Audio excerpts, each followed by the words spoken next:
sometimes your blessings are waiting for you, but you have to move.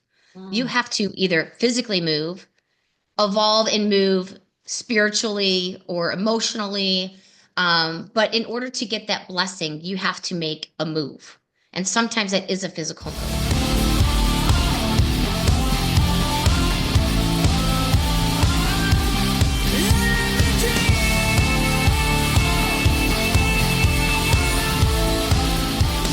Welcome to Head Gypsy Rebel, the podcast for wild souls, fearless creators, and rule breakers who refuse to fit into society's box. I am Jacqueline Van Bierk, aka Pink Star, a musician, artist, and freedom seeker who has lived a life of reinvention, escaping East Germany, touring the world, and embracing a minimalist, nomadic lifestyle. And now I'm bringing you the stories of rebels, misfits, and dreamers who have dared to carve their own path. Each episode, we dive into bold conversations about reinvention, creativity, confidence, travel, and living unapologetically. Expect raw, unfiltered stories, deep mindset shifts, and a little bit of sass, because playing it safe, that's just not our style. So if you're ready to step into your power, embrace your wild side, and live life that truly feels like yours, hit that subscribe button and join the rebellion. Her Gypsy Rebel, new episodes dropping every Friday. See you on the inside. I am so excited about today's guest, Kris Ford. She is such a badass. Not only was she working in the film TV industry and had such an adventurous life, when that chapter ended, she decided, you know what, let's go and travel the US for a whole year, sell everything we got, and just downsize. I mean, what a rebellious move to do. And her husband was in. How exciting. I also really loved her story about how she met her husband. So, with no further ado, I want to get straight into our conversation. So inspiring. Hi, how are It you? is so great to have you. You look amazing, and I love your whole background. It looks so beautiful. Thank you so much. I'm so pleased to Yes. be here. So thanks for having me on. Thank you. And I'm so excited to talk to you. You have such an amazing story, so inspiring. And why don't we start just by, I think I may have to actually close my window so that we don't get all The backlight. the backlight. Yeah, it's so beautiful, but it's like I haven't quite figured out how to make it work. So Yeah, let's. no, I know the lighting is always like changing. So yeah, and Oh, you learn this as a content creator. It's like, where do I you put the know, tripod today? it's like I have my setup pretty decent, but it's still not quite where I want it to be. But it's trial and error, right? Like everything else in life. So It totally is. It's never yeah. going to be right the first time. It's mine changes all the time too. So I totally get it. I'm always like shifting spots in the room, checking out the background, and then sometimes I'm like, oh, forget it. Does I'll just do it anyway. Oh my God, same thing. Like sometimes when I lived in LA, I would rearrange my place all the time, and then I would end up putting everything back the way it was because it didn't work. I was like, hey, but at least I tried. You know what I mean?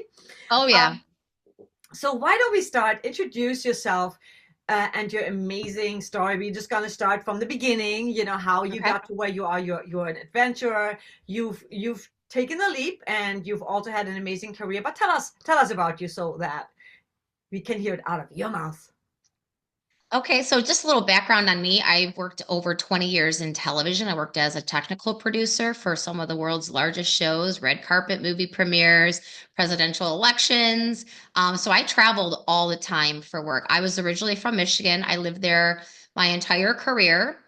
I always traveled back and forth to New York almost weekly for jobs, or depending on where the live show was going to be. You know, LA was a lot of red carpets in LA, but even just around the country and around the world for different shows. That was my main thing that I did. So I think during that journey, because it was so rigid, the fun part for me was like, oh, what city am I going to this week? And so it kind of secretly stirred up this love of traveling.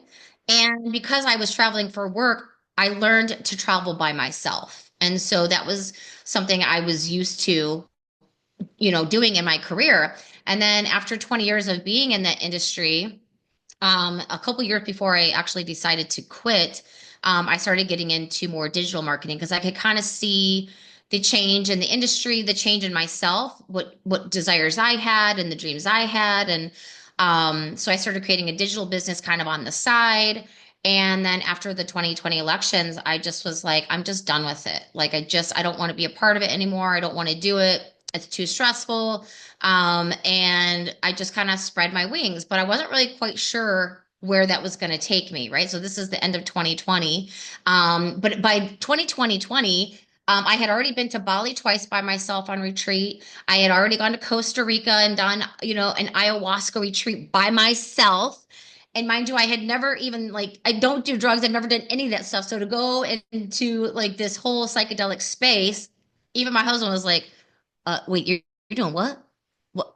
Wait, what?" Like he was so like, but he's super supportive and he knows how I am. I'm very, when we got married, I said, I'm extremely independent and I need autonomy. It's the only way this relationship is going to work because I did travel a lot. I didn't want to have someone who was constantly, feeling insecure or uptight about, me traveling a lot and being alone. So he got it. So, by the end of 2020, I'd already had some experiences outside of work traveling by myself, and I loved it. I loved it. I mean, my longest trip by myself was a month. And that's a long time, in all honesty, to leave your husband, your three children, your work.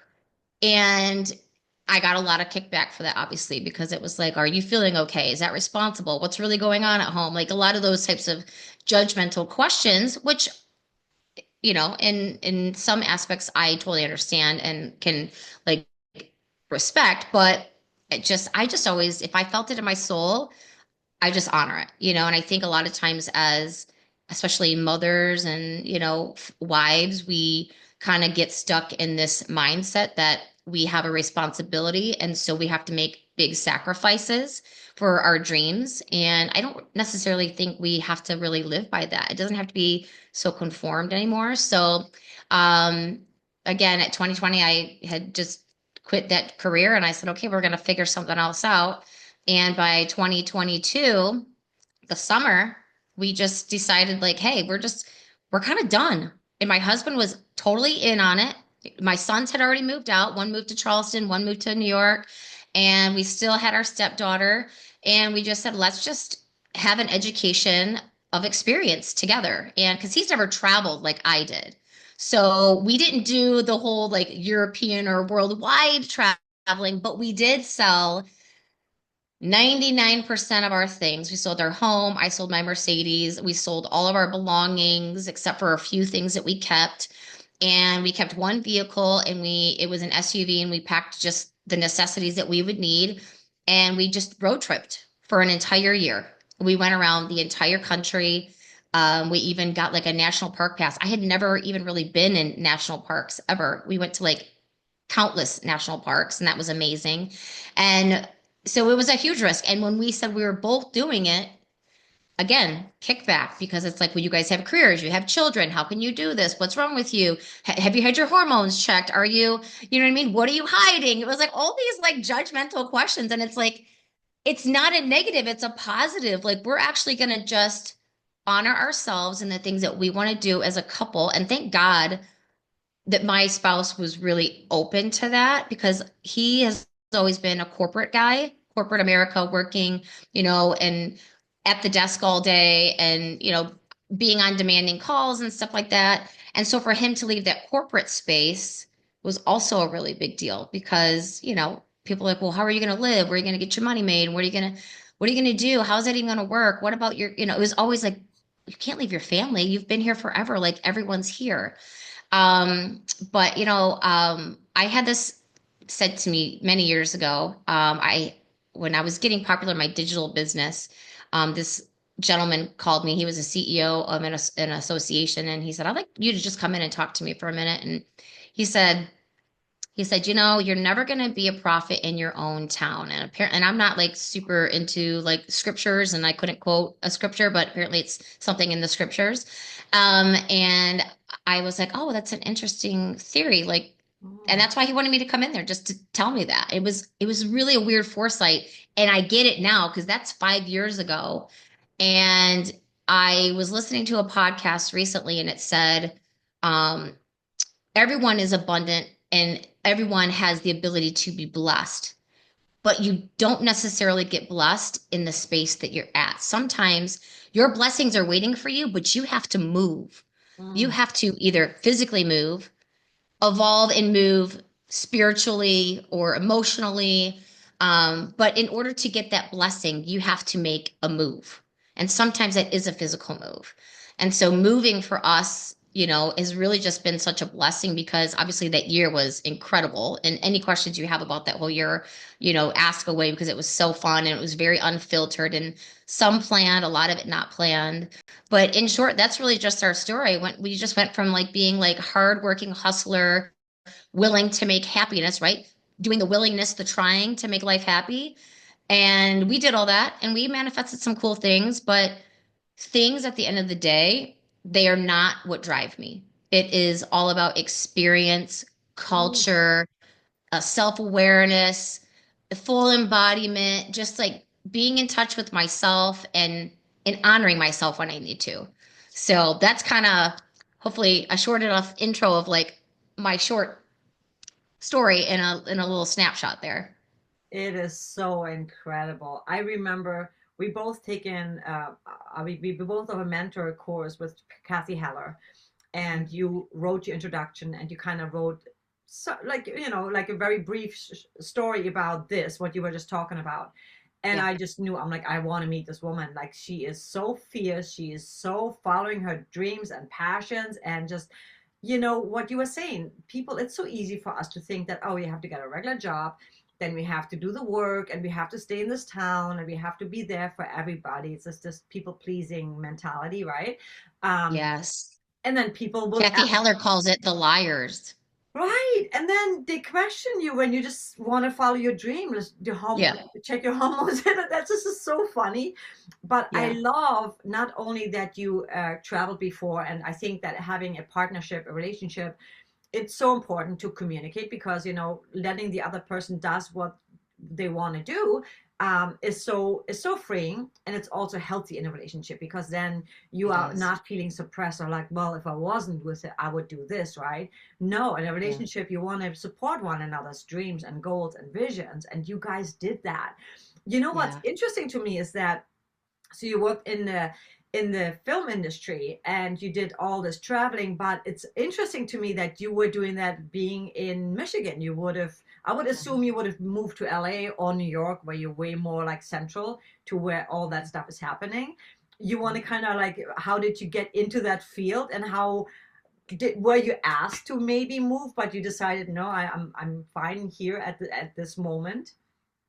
So that's really a funny story. So I'm in my second marriage. And my first marriage, I got married at 18, 4 months after I turned 18. I got married really young.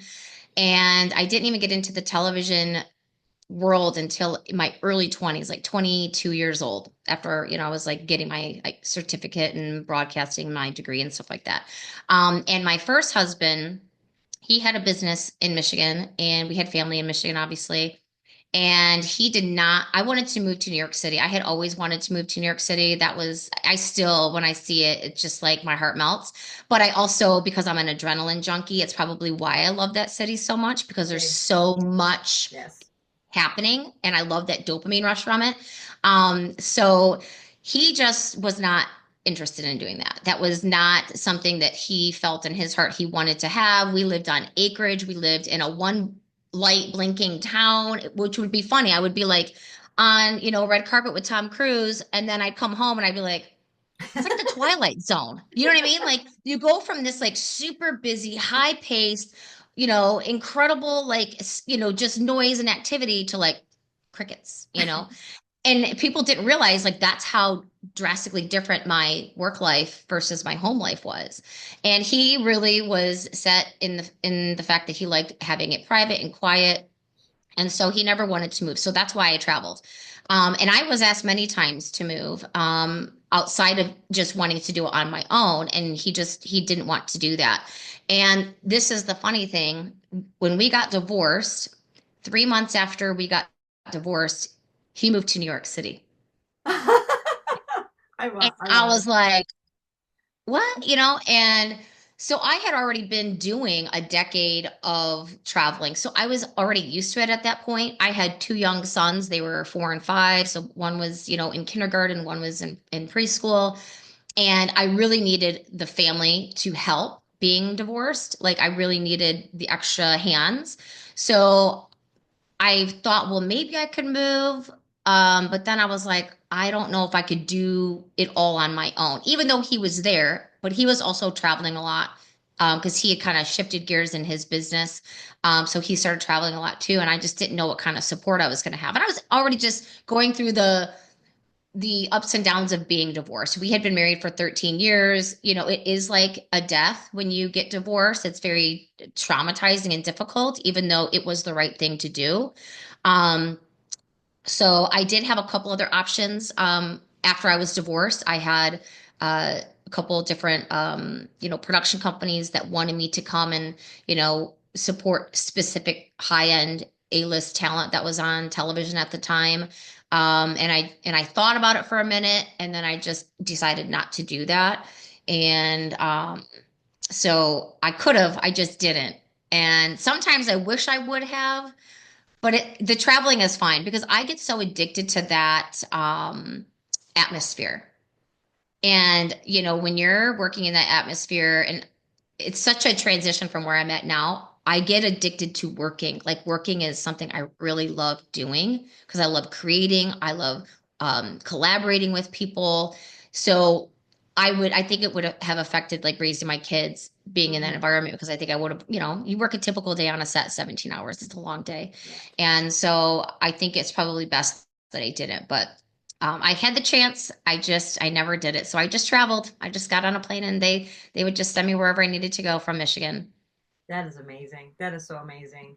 And it's funny that I'm also in Michigan because I fell I in love with know. That's Michigan. Yeah, wild. yeah, yeah. I lived That's in so LA. wild. I lived in New York City. It's definitely the heart of in my heart. It's my home So you forever. get it.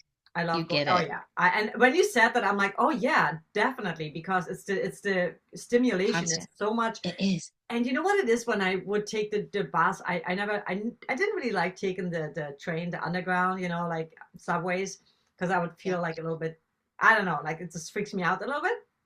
So whenever I could, and my friends would always be like, "Why are you taking the bus? It's taking you 3 times as long." I'm like, "Because I Yeah. love seeing. I can look at things and I don't have to worry about anything because I'm not driving." But I always loved like seeing these older ladies sitting in the bus, and they looked so beautiful and all made up, right? And I'm Yeah. thinking, wow, I wonder what they did. What how they lived their Yeah. life in the city and how good it is for them because there's always some stimulation. So they can go to the theater, they can go to the movies, they can go Yes. to see a Broadway show. There's so many stimulations that really keeps you young It and does. sharp, Yeah. right? Because there's always something. I always it gives me chills. I always admire that. I know, And right? It really yeah, does. yeah. And then it's funny because my ex is from New York, and we met in New York Oh gosh, that's so funny. with my band. And when we were touring, we loved, we were like, oh yeah, I could live here, I could live there. And I was like, oh, Michigan is beautiful. So Mhm. it's funny, we always joke because he's back in Brooklyn. We went through like That's funny. living in LA, and I'm here in Michigan. And I said, well, I'm living your life and you're living my life, because he always wanted me to be by the lake in the middle of nowhere. Look at this crazy synchronicity. It's in reverse. I It was totally in reverse. know. Even my That is mom is so like, funny. how do you like it? Like being you, that's so not you. You're city girl. Why you are like out in the middle of nowhere? And I'm like, I don't know, this time in my life right now, it's good for me. It's Feels just right. like you said, you just got to do what feels right, and go Yeah. where, but I loved what you were bringing up earlier when somebody said you can never be a prophet in your own town, like following sometimes your gifts, your services, what you're doing is not necessarily needed where you are, or even the Right. energy in a certain space might not be supporting you. And that's a whole nother podcast. But like, I have a friend who, Hmm. there's a study on where you can actually like see when you put in your birth date and time and Oh yeah. place, where it will tell you where the best places for you are to bring out what is your gift. Yeah. Very Yeah. To kind of interesting. be in that zone. Yeah. Where you can Yeah. express yourself in the way that it's supposed to manifest. Yeah. Yeah. And I also loved when you said that a divorce and a breakup in general, um, you can hear me, right? Yeah. I can hear you. Mhm. Okay, good. Because I'm like, oh my God, my mic's not even on. Oh yeah. I can hear you. Oh yeah. I can hear you just Good, fine. good. Oh my God. But I love that when you said divorce is kind of like a death, because it is so true, but it is brave. Because a lot of people stay together Yeah. because they don't want to, or we have a house together and it's too, so they rather be miserable than Yeah. making that tough decision. Yes, we have children together, or we've built a life together, but it's your happiness comes first, and you doing that, you would have never met the husband that actually I loves know. traveling and is I more in know. tune with who you are and what you embrace, right? A um 100%. Yes, yeah. that is so true. And it's funny because even when you are married, just because you're married, your children see when there's love and when there isn't.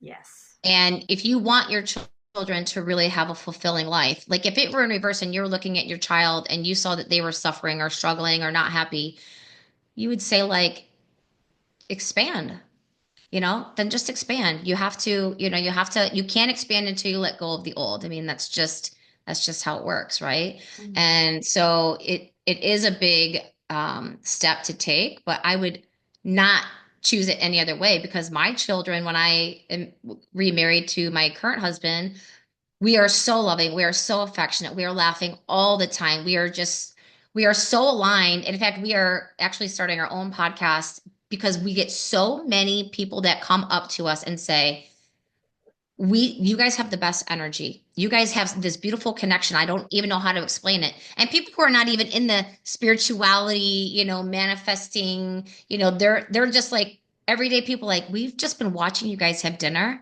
and you guys are just such an amazing couple. Like, your energy is so good. And so it's really important for couples to figure out how to find that connection. And I think it's important for your children to see it too, because the more you sacrifice, that's going to teach them, oh, I guess I can't have the things that feed my soul because I have to sacrifice. And let me tell you, whether you believe in God, universe, source, whatever, they did not create us to show love by sacrificing. Sacrificing does not mean service. It just doesn't. Oh Yeah, my God. I love everything you were just saying, because we we only have one life. I And know. and so many people put so many things on the back burner because they're like, oh, I have to do this first, or when I have this, then I can do that. What would you recommend for people that say, I hear it all the time. And I understand, we all need money to do things, Yeah, to travel, but there's things you can do that are really not that expensive, and you can still travel and explore and really nurture your inner child and your soul, and yeah, then you create that momentum and you do bigger, better things. Not saying you have to go to Bali right now if you can, but right. maybe you can go someplace that is kind of as beautiful. What advice would you have to someone that says, oh, well, I have too many responsibilities, I can't just leave my job, I don't have enough money?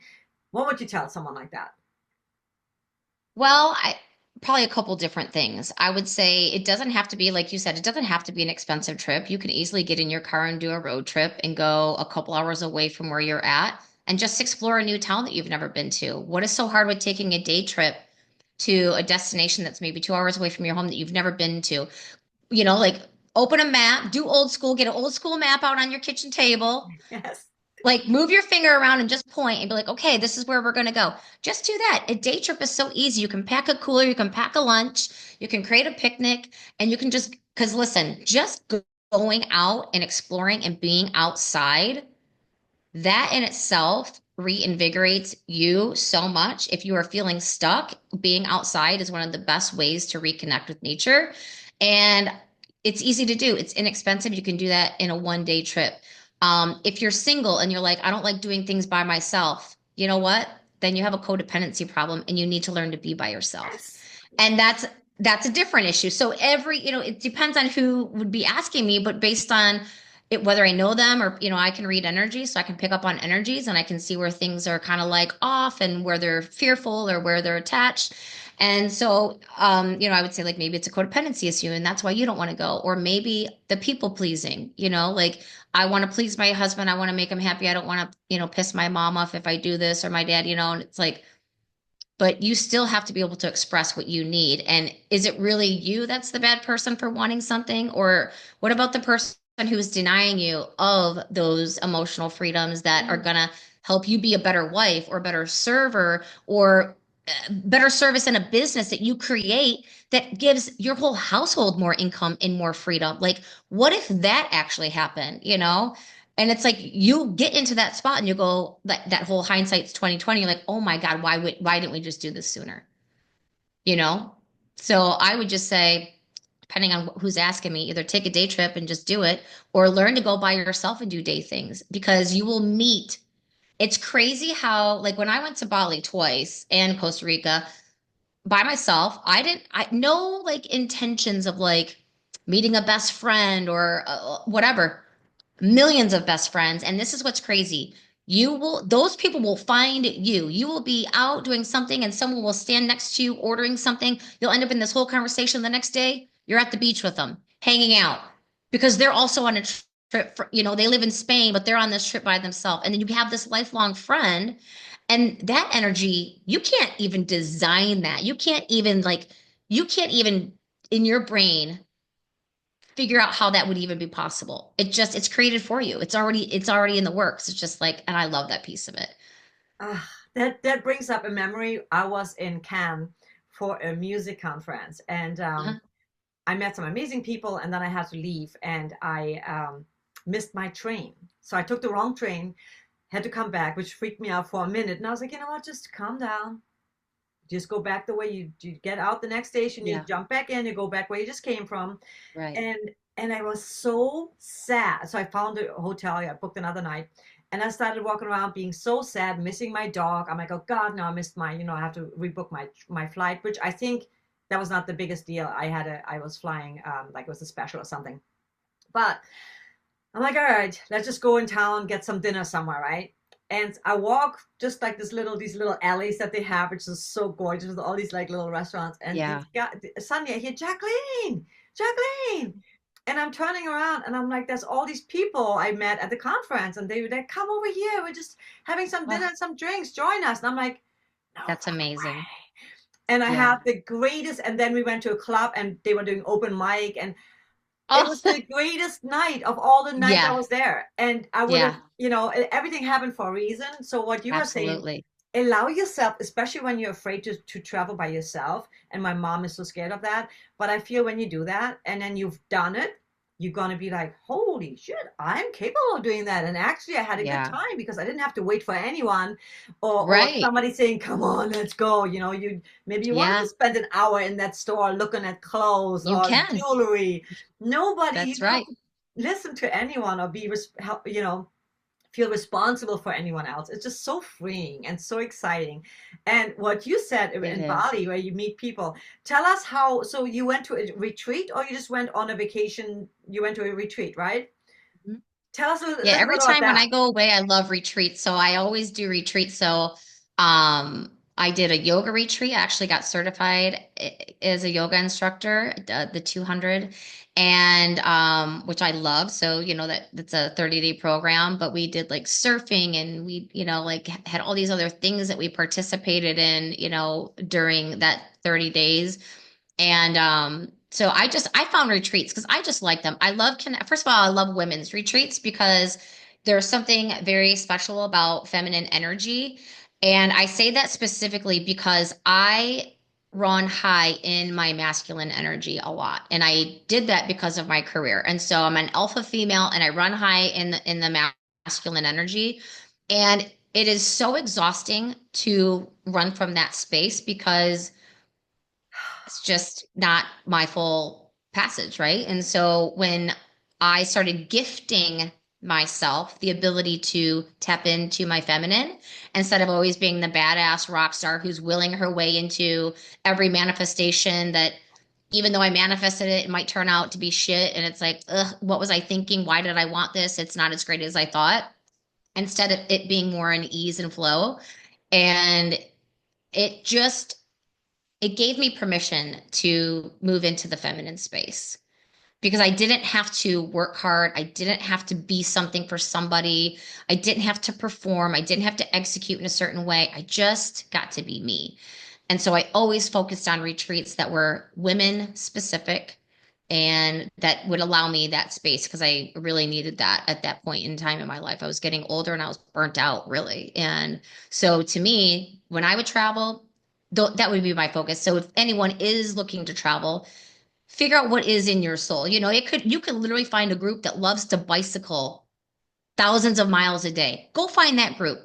They're out there. You might be a person who wants to hike all these amazing mountains around the world. There are groups. Join that group. You might be someone who loves to wine taste all over the world. Find that group. To me, I like spiritual women who really are looking to tap into their, divine feminine and their higher self.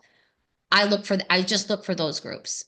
And so you can be very niche specific in how you travel too, so that it feels comfortable in an alignment. You don't have to go so rogue where you're like, I don't like the cold. I don't like going outside, but then you go and want to hike Mount Everest and you're like, this is miserable. This isn't what I planned. It's too hard. Like, find the things that still match the things that you enjoy. You don't have to be so crazy. It can still be in alignment with things that you love to do and maybe things that nobody else likes to do around you. Because I like to talk spirituality. I love to talk business because I am really good in business. So to me, that's a perfect connection when people are business owners, they're starting things, or they've been in business for a long time, but they're also tapped into like their spirituality and, being in alignment with stuff. Because that's a conversation that's really rich to me. That's really like, that just like gets me so excited. I could talk, for hours with somebody like you who's in that same space where you're like, I just want to find people who speak my language. And I didn't find that where I was at in Michigan. So I just traveled to find it. That was the joy of the traveling because I got to find those voices. Oh my God, yeah, I love you so much. Because it's funny, like being in a band for so long, same thing. I always felt like the alpha female, like I'm, gotta be tough, or like always surrounded by Yeah. guys. And not saying I hated it. I love guys, I love men, but Yeah. and I always thought like that's kind of lame, just like a women thing, and like just all girl bands. I'm like, nah, I like the mixture of. But when I joined Kathy's thing, Cassie's workshop, and just like her the community, I was like, oh my God, this feels so good to just It talk to does. other women because we know, what we're talking about. And I'm not saying not Yeah. all men, but I don't really like when men talk about, for example, menopause, or what I mean, like I'm Yeah. like, okay, you're doctor, you don't fucking know, like you don't, you have Yes, to please. I study. see that all over TikTok, and I'm like, no, bro, you don't need to talk to me about yam cream and all this stuff like swipes. Yeah, it's like you're not in that body because only somebody who can actually, and I think that's the authenticity, right? Where Yeah. I wouldn't want to talk about, yeah, I can tell you tips on how to keep a man or how to treat a man, but I'm not a man. So Yeah. man, and everybody's different. We can't just generalize. So I love the fact that when being surrounded by women, and this group is just such a new experience for me, where I'm like, oh my God, I feel home now. I can just like Yeah. tell my story, and share something that where guys might like, my boyfriend sometimes he's like, why are you so dramatic? Like, why you make such a, I'm like, because I'm trying to have a conversation with you about this. But sometimes men just don't get it because we're not wired the same way. And I understand Yeah. that. And so, like you said, it's good to go where people kind of have the same interests, or you don't bore Yeah. your partner. You don't have to do everything with your partner. Or like, see, I do Right. everything. Like, oh, I want you to talk like me and think like me and have Yeah. the same Yeah. interest than me. Another thing I wanted to ask you, because that I think it's going to be a juicy answer, is where did you meet your husband? How did you guys connect? Okay. So, when I was going through my divorce, my ex-husband and I, we were already living separately. He had his house, I had mine. We had already sold the home that we shared together. And in Michigan, the divorce process says if you have children, you have to go to this class. It's called Smile. It's called Start Making It Livable for Everyone. And it basically is this 3 or 4 hour class. Oh wow. And they have an attorney, a judge, and a psychologist in there. And they talk about common sense things, I would think, how to not use your children as pawns, how to Mm. not create divides between mom and dad, like common sense stuff, right? But it's this class that's required.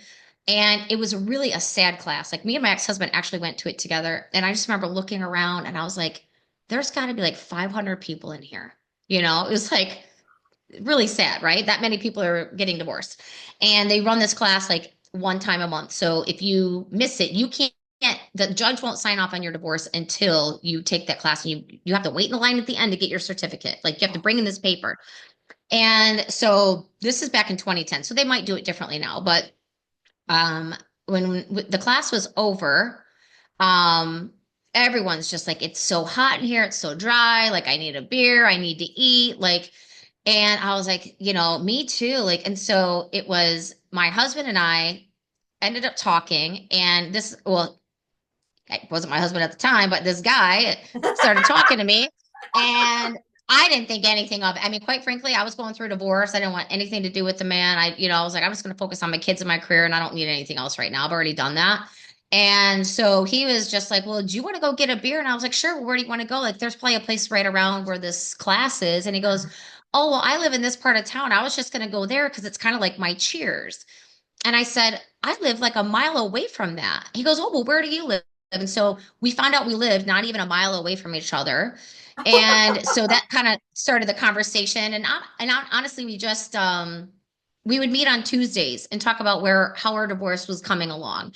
And his divorce took much longer than mine. But anyways, long story short, I met my husband in divorce class. And I'll just be honest with you, like after we met a couple times, I was like, this guy is so funny. He's so sweet. And I just remember saying like, and I hadn't like been with a man, like I was just like kind of missing some stuff. And I was like, do you want to like kiss for fun? I wanted to touch. And he was like, sure.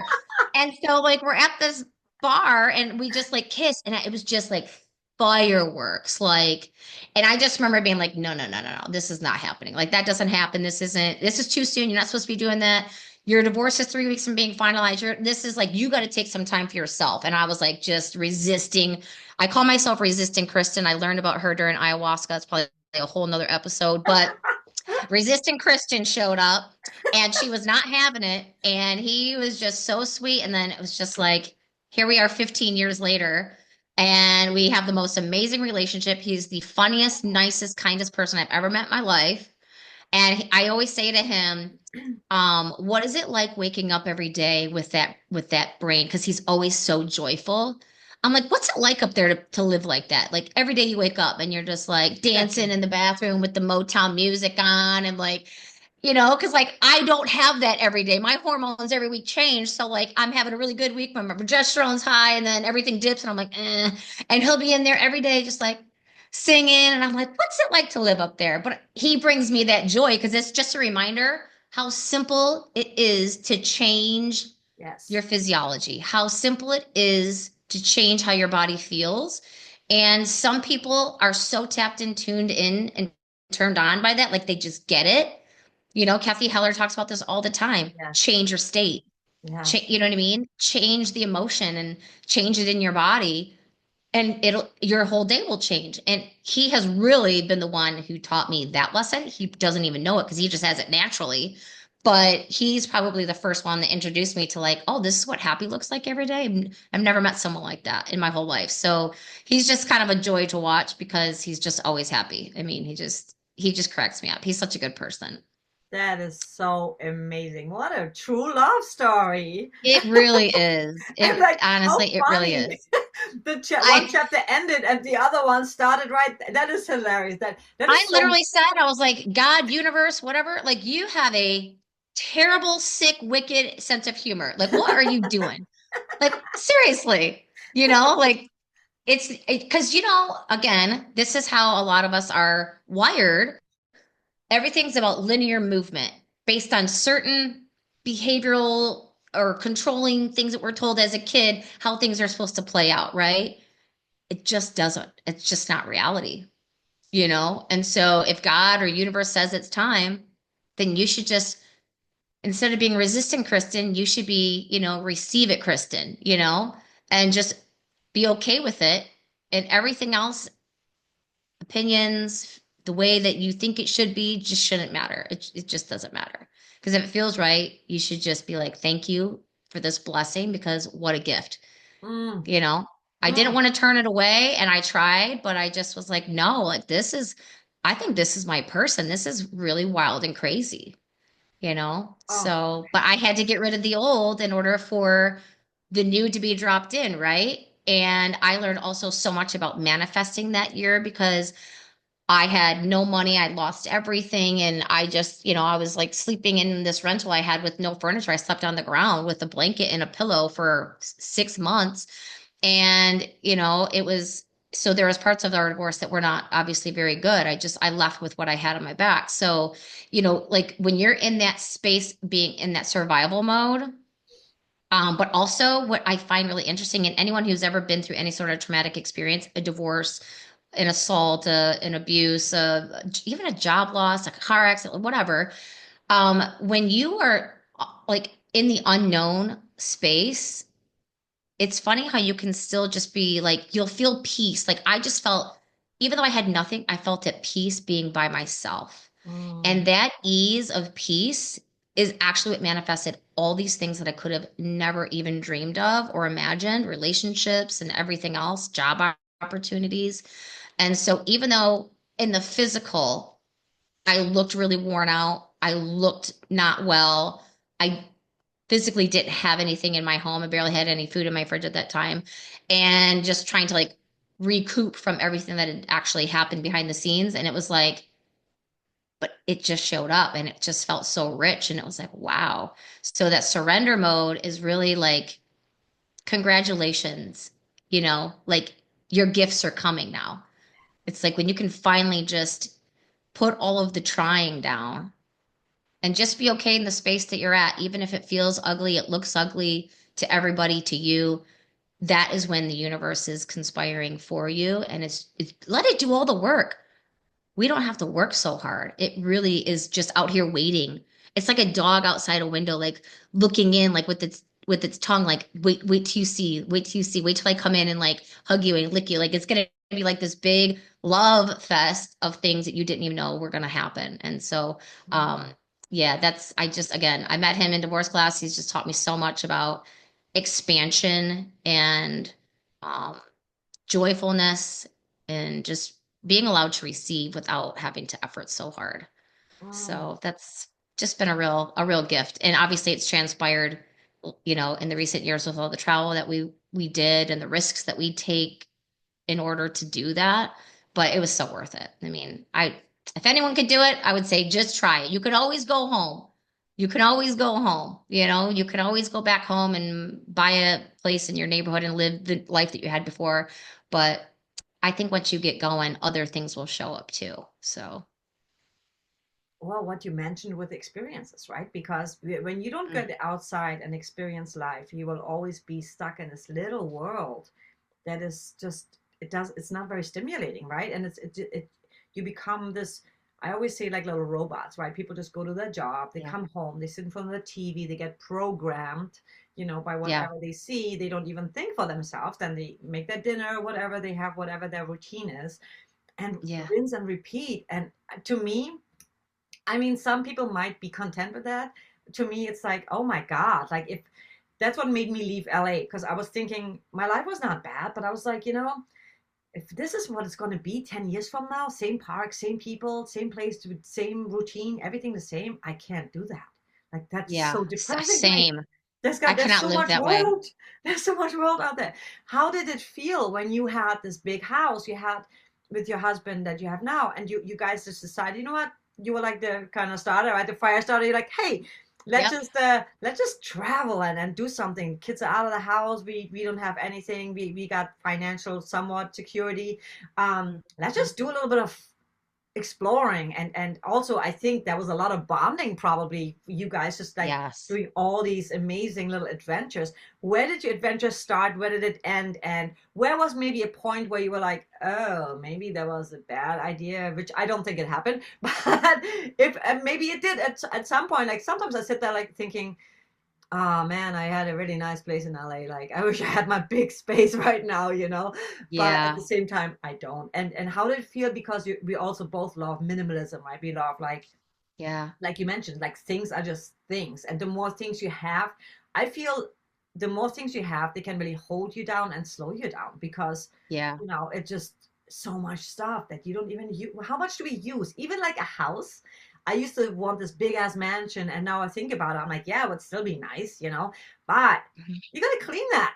You gotta. Yeah. Right. How many rooms can you really spend? Maintain it. And, Yeah, how many rooms do you really spend time in? Like, if you even if you have a big house, where do you spend most of your time in all these rooms? No, in like one or two rooms.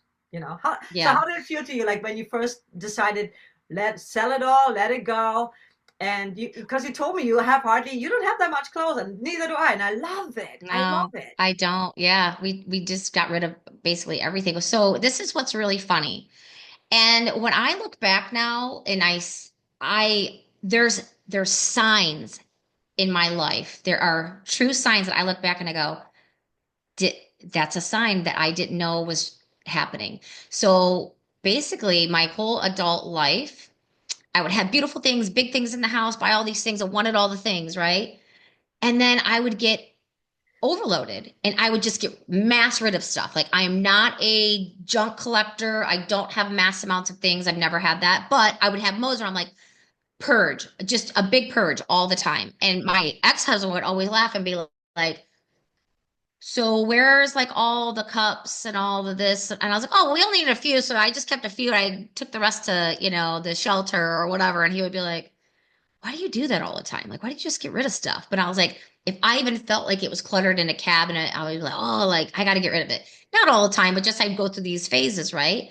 And then when I went through my divorce and I literally had nothing, that taught me that I didn't need the things to feel empowered and to like feel good.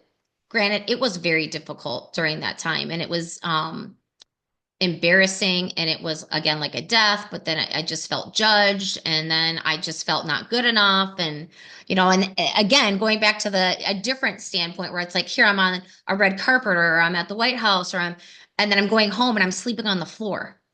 Like nobody knew what was going on at home. Yeah. It was private and it was like, and it was embarrassing. But I think that minimalism then, because it was forced on me, I just felt like, you know what? I'm just so grateful that me and my kids have a safe roof to sleep under and that we get to laugh and have fun. And like that to me was enough. I had to make that enough also because it's all I had. Right.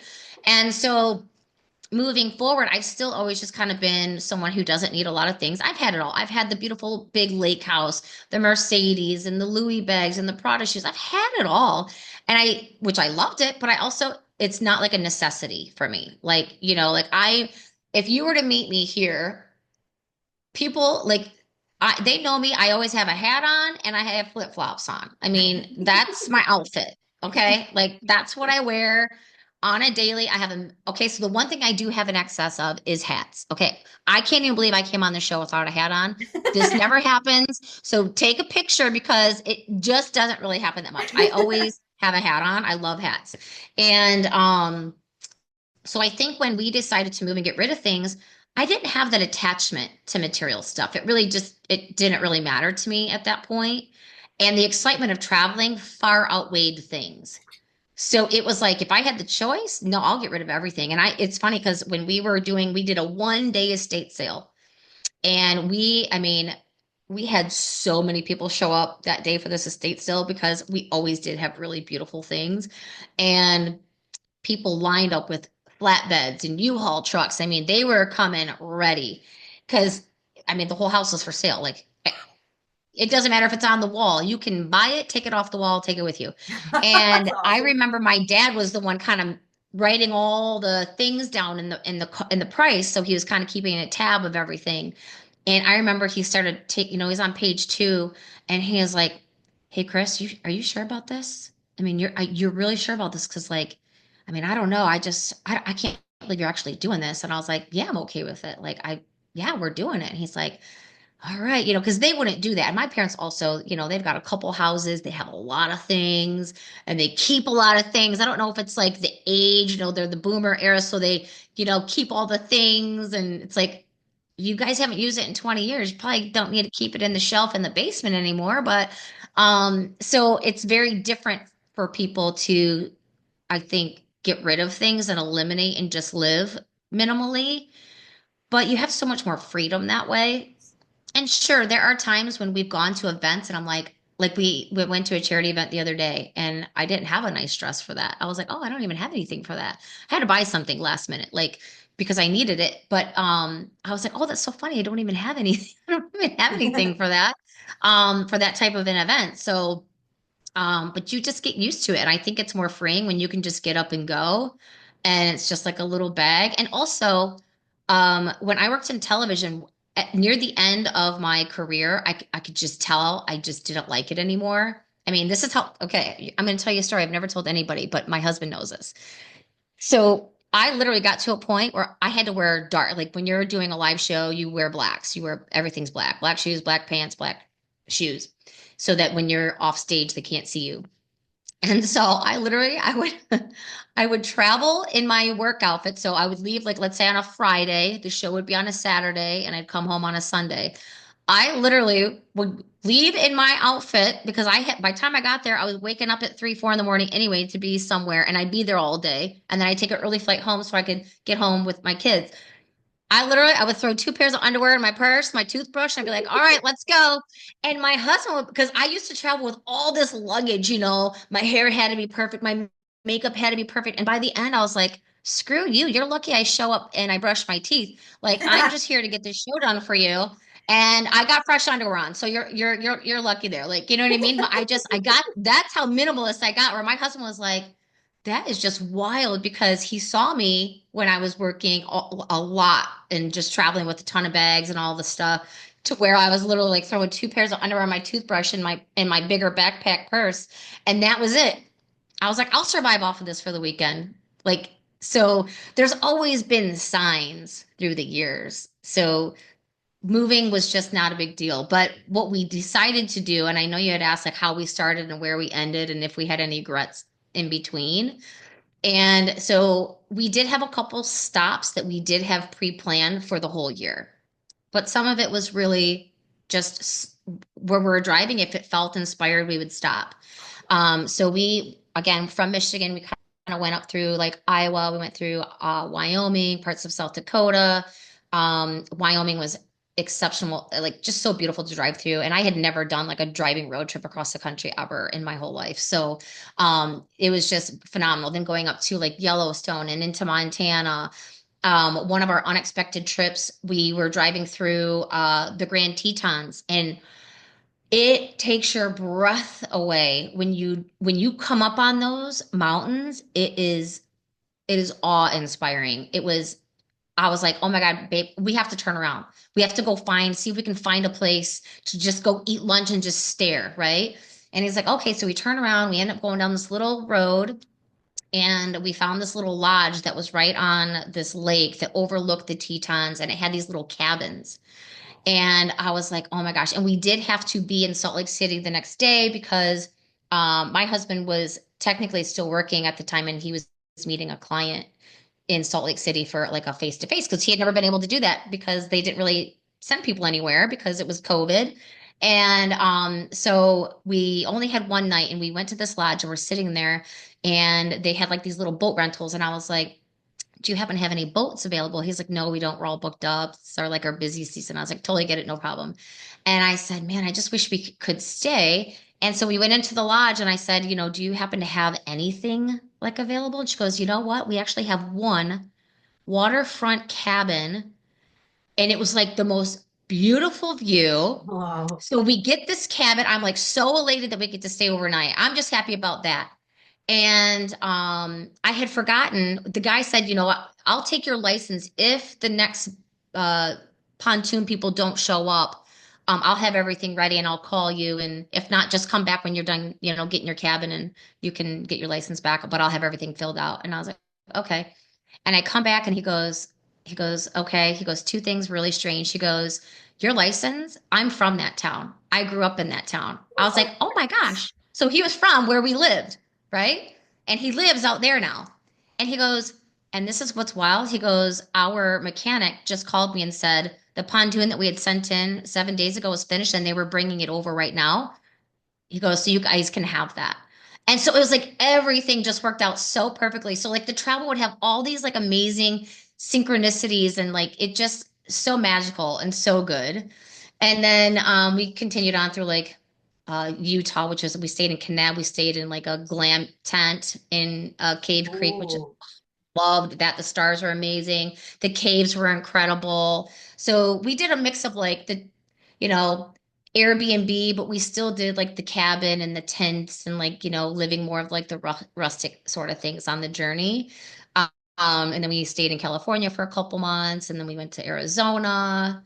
We drove through New Mexico. We were in Texas, Mississippi, Tennessee, all through Florida, South Carolina, and then we ended in North Carolina. Mm. So we just kind of did all, like a big C, around the country. And one of our rules was we're not going to share what our favorite place is until our very last month stay, which was in North Carolina. Then we'll go to dinner and we'll bring an envelope and you put yours in your envelope and I'll put mine in mine. And let's see what we say. Like we knew places we loved, but it was like, where do we want to go now and stay for a year? That was our next goal. And so we exchanged the envelopes. That was like so fun. So I'm like, oh my God, what is he gonna say? Because I thought, oh, he thinks I'm gonna say this, but I'm actually saying this. And we said the exact same spot. And so I was like, okay, it's just supposed to be. So, and that's where we're at now. We are in the Panhandle of Florida. We absolutely the water here, it is the clearest, bluest water. And again, I've traveled all over the world to Mm. some of the best beaches. This is hands down one of the most beautiful beaches I've ever been on. Mm.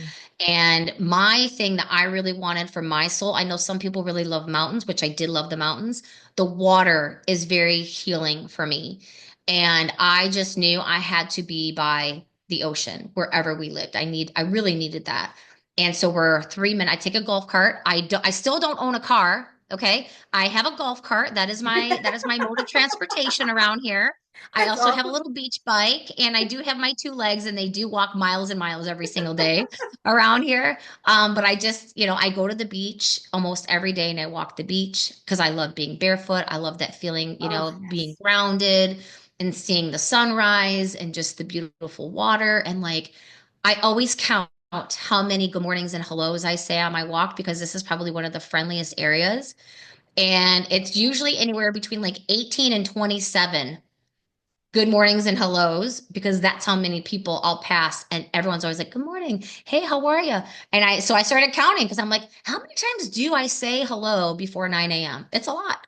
It's a lot. Like, and Oh. it is always a good morning, starting it on the beach, barefoot, watching the sunrise, seeing the ocean. It's just magical. So, Mm. that's kind of our long journey in a year.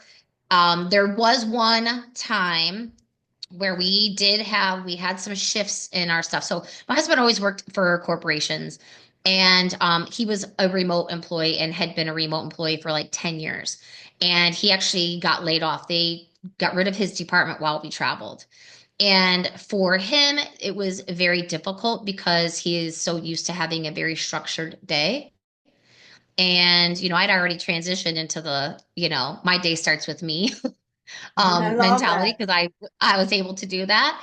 Um, and so he wasn't used to that, and it was a struggle. And then you know that saying, "What you resist persists." Yes. He was like, "I gotta find a job. I've gotta have that.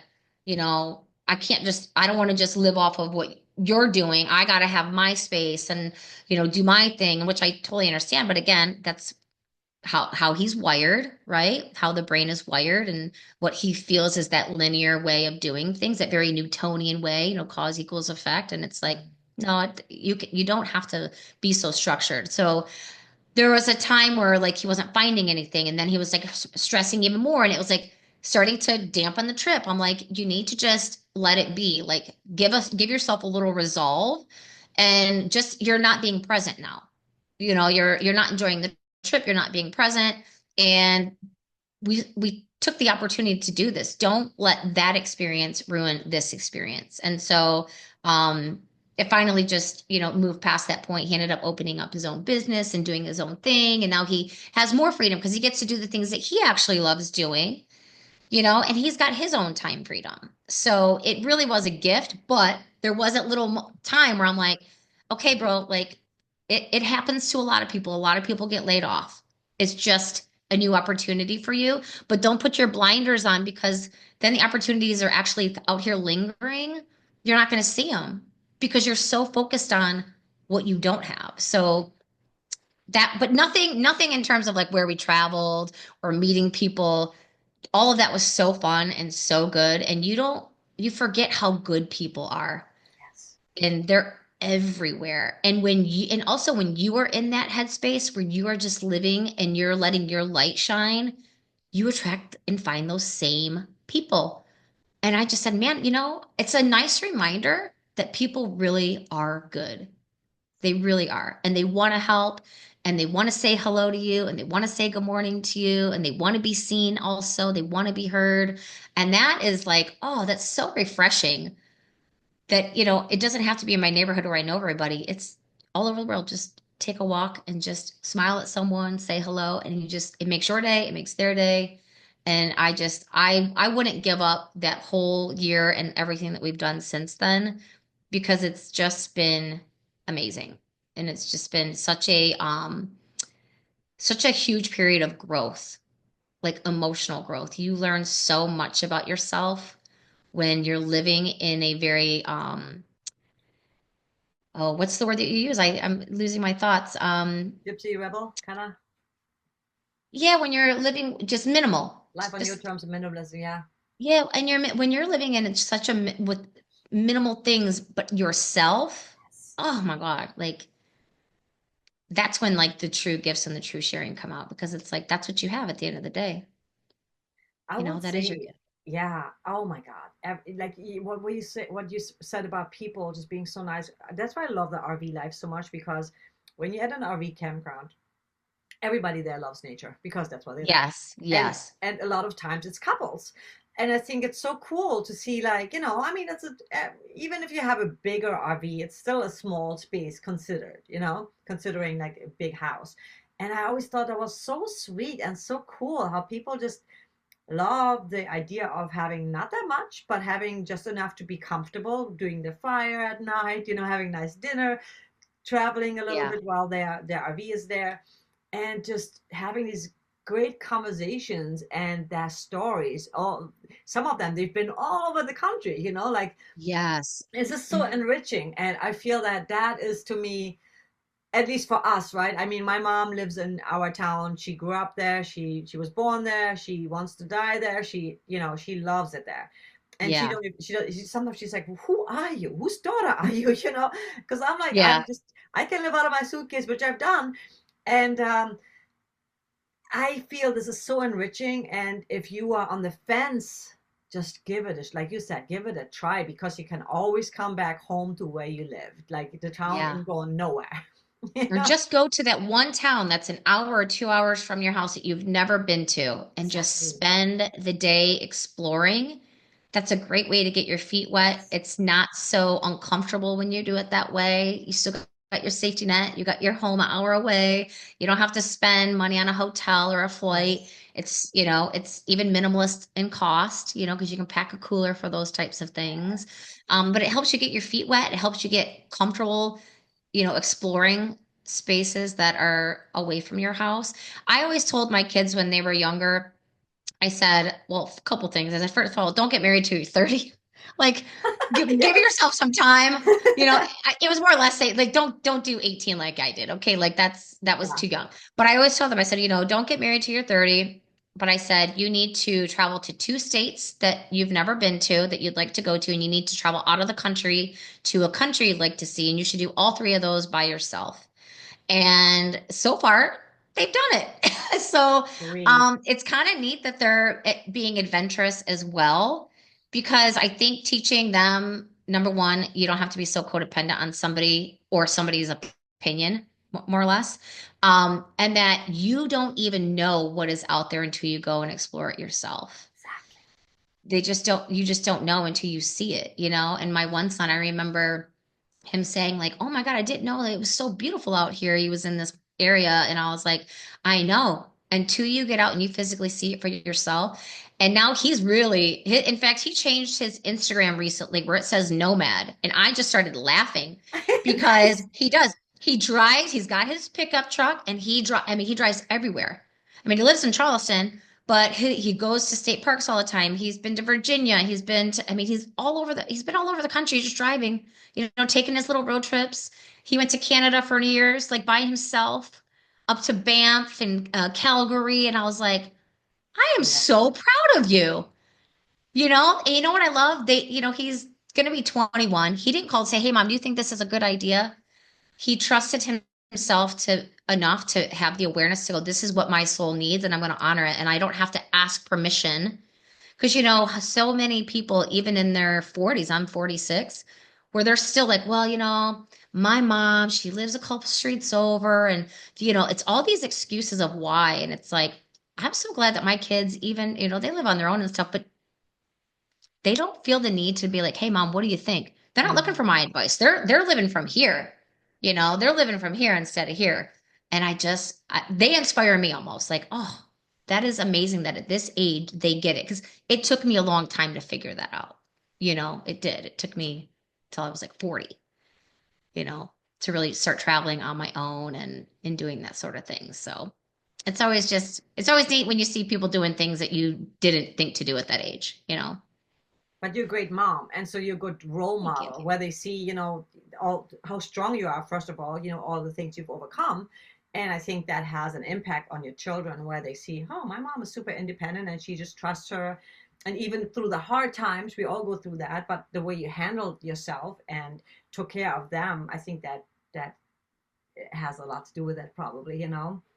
It does. I used to always say to my kids, like, your gifts and the things that you desire are none of my business because I'm just a vessel to your greatness, and I have to honor the gift that I was given. If I didn't get to choose your hair color, your eye color, your sex, I certainly don't get to decide what career you should take, if you should go to university, I don't have that choice. And I think Kathy Heller says it best when she says, you are a masterpiece because you're a piece of the master. And that is truly who Mm. we are. And we have to honor that is who we are. Like that, it's like he is flowing through us. And the only way to master ourselves is to master the gifts that we are given. And that means you do not have to ask for permission. Even though people like Kathy Heller and like you creating these podcasts and telling stories and writing books helps give people permission, right? It's a permission slip to go, okay, I can allow it. But at the end of the day, we have to remember we don't have to ask the permission because it's already been gifted to us, right? It's like it's in our heart. But it's always a nice reminder when a community of like-minded people remind you of that and just, give you that. So, yeah, to me, I always was like, oh, well, you guys have to figure out your life. There's really no book. I can't give you a book when you're 18 and say, okay, here's the manual for life because I mean, I'm in my 40s and I'm still pivoting all the time, Yes. figuring stuff out, failing, having successes, taking huge risks that would probably make, some people's retirement plan extremely uncomfortable when I'm like, oh, I'll just use some of mine because like I don't know what's going to happen when I'm 70 or 80 and I finally can use it. Like, well, I'd rather just use some of it now, Exactly. and I'm not going to feel guilty about it. Yes. So, Oh, yeah, you're right, because I mean that we're not promised tomorrow, and I'm not yeah, saying blow all your money, but at the same time, right. money's there to be used, to be enjoyed, and not like, oh, I'm gonna save up for this big thing, and then that big thing may never happen.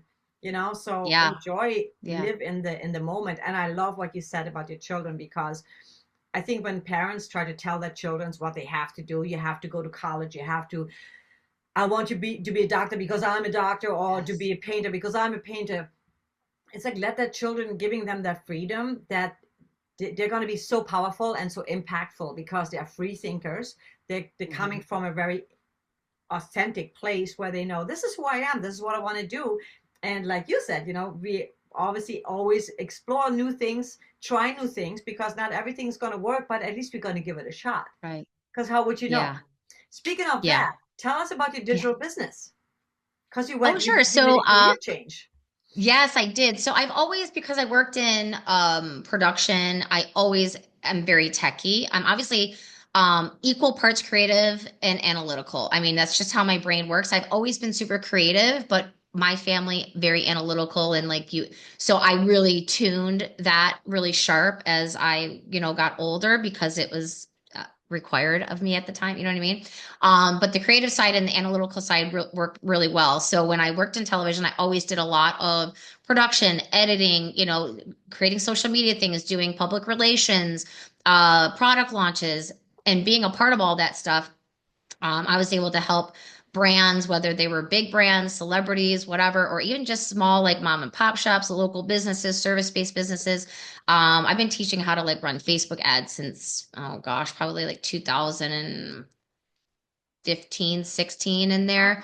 Okay. So I started creating digital courses that taught people how to run Facebook ads, but I do so much more now. So my business is called Kris for Digital, and I teach things all digital. So whether you're trying to be a content creator, whether you're trying to run Facebook ads, whether you're trying to create viral content, whether you want to create a course on your gift, this is what people need to know. People are the new universities. Okay, we are the new professors of the world. People do not want to spend 4 years to figure out how to rewire their brain, how to meditate, how to create tinctures and poultices with herbs. And there's myriads of things. I could teach people how to create a course and design a course and how to market the course and sell it on autopilot and create automations and funnels and all that techie nerd stuff. Like I can do that in my sleep and I Oh, have done it. I'm probably one of the top digital creators. I've created thousands of courses for clients and they've been translated into hundreds of languages. So I'm very well versed in this space. And so I just try to empower people like get out of your own way. If you've been fired 5 times from a job, guess what? You have a gift to share. And how many times does the universe have to knock you down before you open your eyes and go, you know what? Maybe I should talk about how I went from A to Z, or I have this skill on how to, this, and I can show people how to create this in this wildly fun course. Like create a course, create something that's really, like embodies who you are. We have so many unique gifts. And I've worked with talented people who were, once attorneys that turned into uh, course creators on how to deal with a narcissistic, spouse during child custody. I mean, that's an amazing course because a lot of people deal with that during divorce. yeah. I have had people who have created courses on how to manage the grief process after the loss of a child because a lot of parents are losing their children to suicide for many, many reasons, whether it's bullying or just depression or mental health issues. And people are looking for resources from people who have already been down that road before. And it's personal to them, right? Because I would rather be like, hey, Jacqueline, your podcast is amazing. Like, what microphones are you using and how do you set up your stuff? Like, that could be a course that you teach one day because Yeah. you've done it and you've executed it and it's flawless and someone loves the way that you vocalize yourself and the way you express yourself. That's what people want. They want to reach through the screen and go, I want to sit in that girl's living room by that pink pillow over there and I want her to teach me something. Well, you can't come in my living room, but you can find it in my course. You see these pink chairs. I have pink, like pink's kind of like my signature. It's in all my stuff and it's how I Me brand my too. stuff. I love pink. I know, I can tell. I'm like, oh my God, she loves pink just as much as I do. And I remember, you know what's so funny, Jacqueline? The very first time I started my digital product, um, I was working for a very large national association. I won't say the name because it is very well known. And I just remember the VP of the area who was taking on educational courses for their association members. And he was like, "Well, do you really think it's a professional to be using pink? I mean, it just seems a little loud." And I was like, "Yeah, it is because it's what I like, and I feel empowered with the pink. So, like, that's my branding." It just seemed like a dumb thing to say I to know. me, like. But that's corporate people. Yes. Sometimes they're so boring and they don't get it. And that's why I can't work in corporate America because I don't fit in there. And so like, I just feel like everyone has a gift and they've got all their stuff that they can share and there's many different ways to do it. It doesn't have to be a course. It could be a download, an educational download. It could be a checklist. It could be a one-on-one coaching thing. Membership, Kathy's got her membership. You could run a Yes. membership for groups of people that want to learn a certain skill. They just want access to real humans that they can connect with. That's what they want. Textbooks in theory that just doesn't give you that same emotional connection to it, which is probably why I was a D&E student growing up. I didn't like to learn that way. You know what I mean? I was Yeah. much more in tune to my intuition and creativity and colors and sound and textures. That's how I learned. I could never sit in a classroom, read a book, and then take a test. I would fail every time. And so there's just different ways for people to learn and grow in their life without having to spend thousands on a college or a university experience, which I'm not saying some shouldn't. Some people need that. But to me, I just feel like if I can inspire somebody to tap into their creativity and get out of their head and learn how to monetize it, then that's what I want to do. I want to teach people how to live the life of their dreams from anywhere in the world because I love being able to go anywhere in the world, Yes. but I can still make money and I can still support that traveling around the world because obviously, yes, you do have to have money to do things, but money is an energy, right? So it's an energy exchange. And so if I have that business, the Chris Ford Digital's gift is Kris gets to go put her feet in this ocean for a month if she wants to, or she can go back to the Grand Tetons to that cabin, which I definitely have to go back to because I only got the one night there and it was like magical. So I can do that with my business, and I want to inspire other women to be able to do that too. And men, men are welcome in the course too, but you're going to see a lot of pink. So, just be prepared. That's our subtle way of saying, wait a minute. Yeah, right, right. But you're welcome. Hey, if you like pink and you like talking all the girl stuff with us, you're totally welcome to be in there. I so love that, and it so resonates with me because taking that's why I took Kathy's course, or I'm taking Kathy's course because I want to finally get out of my own way. Because a lot of us say that I'm big into decluttering. I also want to do like a singing for non-singers course. I would love to build a community and where people can come and just really dance and have fun and Oh, I do all love this that. minimalism, travel. And there's so many ideas that I have that sometimes I'm like, okay, slow down, one thing at a time. But Same, you know, same. Oh yeah, I but just felt that come right out of your heart. It hit mine like, girl, me and you together, we have thousands of ideas. We're like, okay, which one do we want to pick today? I get it, totally get it. yeah, yeah. And I think that's the blessing and the curse of being a highly creative person because you always have so many. I can't even imagine some people, they have no ideas, right? And they're like, I don't know what I want to do. I don't know. I'm like, oh my God, like, here you I'm go. like, let me pull out my list. I actually have it saved in my notes on my phone. Hold on, I got a whole list right here. This one, I always joke. I'll always be like, on some of my like social posts, I'll be like, telling my husband about my 1,239th business idea. Because I literally would be like, hey babe, how much do you love me? He'd be like, what are we investing in now? What business are you starting now? What product are you creating now? What are you designing now? What product are you launching? Because it's all the time. You know what I mean? And so yeah, I joke like, oh my God, I totally get it. Thousands and thousands of ideas always flowing. And that's probably our hardest thing is because there's so much creativity and we want to do everything and we want to share everything, Yes. but we know it's better to stick with one, fine tune it, scale it, then, once you've perfected that, then move on to the next. But, you know, creative people, we don't like that. That's too much structure. I know. I did a post about that where I said, I'm like, I want to do this, I want to do that. And then I'm like, we start with one thing, you build Yeah. that a little bit, then it leads to the next because it's all parts of us, right? It's all parts of us. Yeah. And I know a lot of people will say, I also love decluttering. So that's my first thing that I'm actually going to be doing, decluttering and minimalism. And I know that inner voice is saying, well, there's already so many people doing it. Who are you? Who would want to But listen to your you style and your energy is so cool and stand out. Like it's funny how people say that, oh, it's crowded. all the It time? is never crowded. That's like saying, oh, I live in a town where everyone's already friends. I can't make any.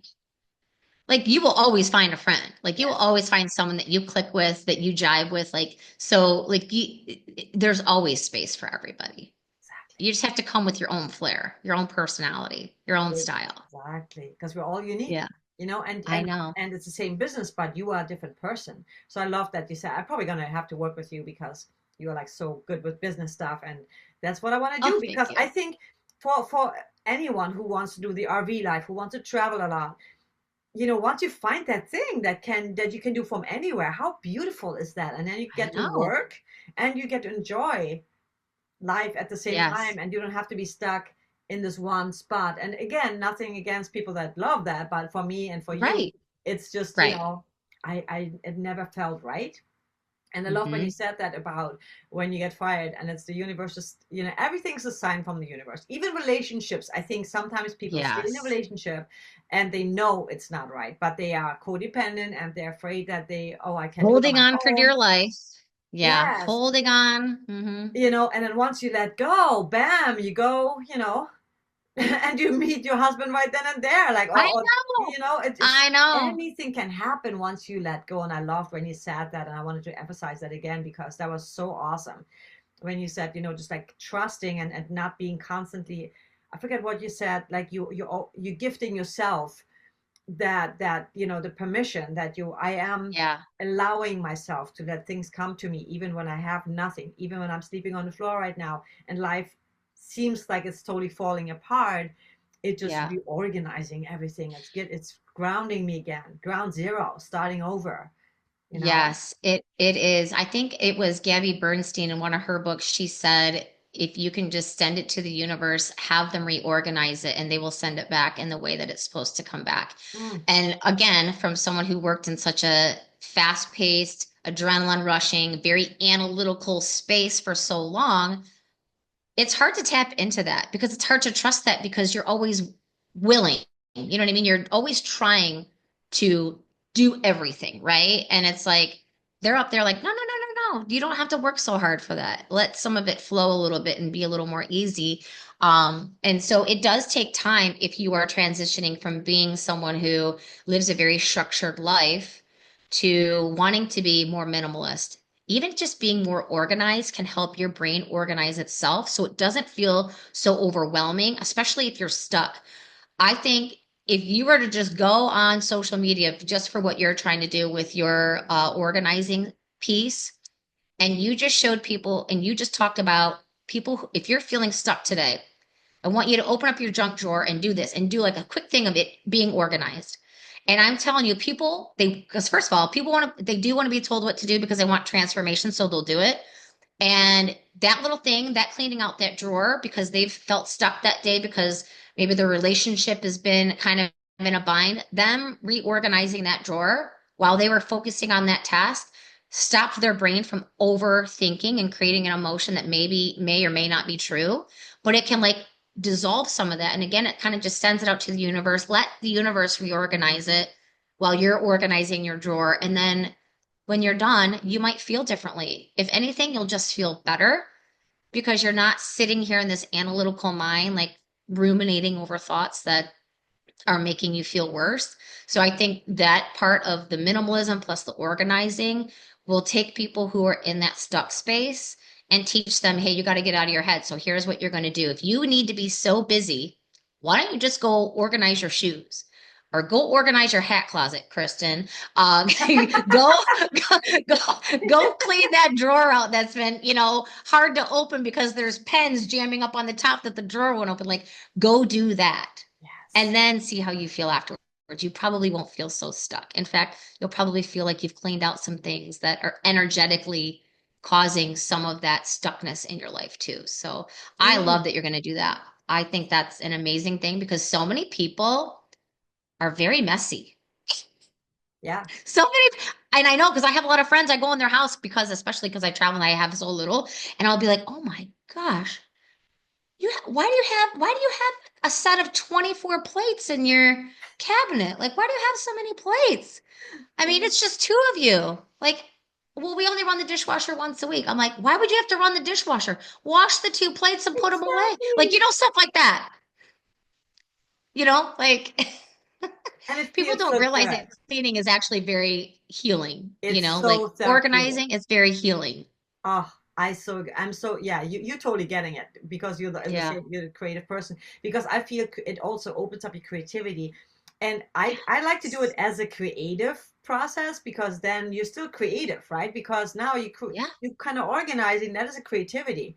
People sometimes say, I'm Hmm. not creative, I don't know, like I'm just not that way. No, you are. You just haven't allowed yourself to maybe Yeah. even create a space that represents your passion, your love, your dreams, your visions, Yeah. because maybe everything on the wall is just like it's just there because it's there. It's not because Right. that is a place I want to go. Or this is like the powerful message that I want to feel every day, you know? Oh my gosh, since you're saying that, I have to show you this. I'm going to move my camera up here. Hopefully it'll show you. You see Yes. that over there? It's a medicine wheel. I found that it's this thing back here. Oh, You see this? yeah. It's a handmade Indian medicine wheel.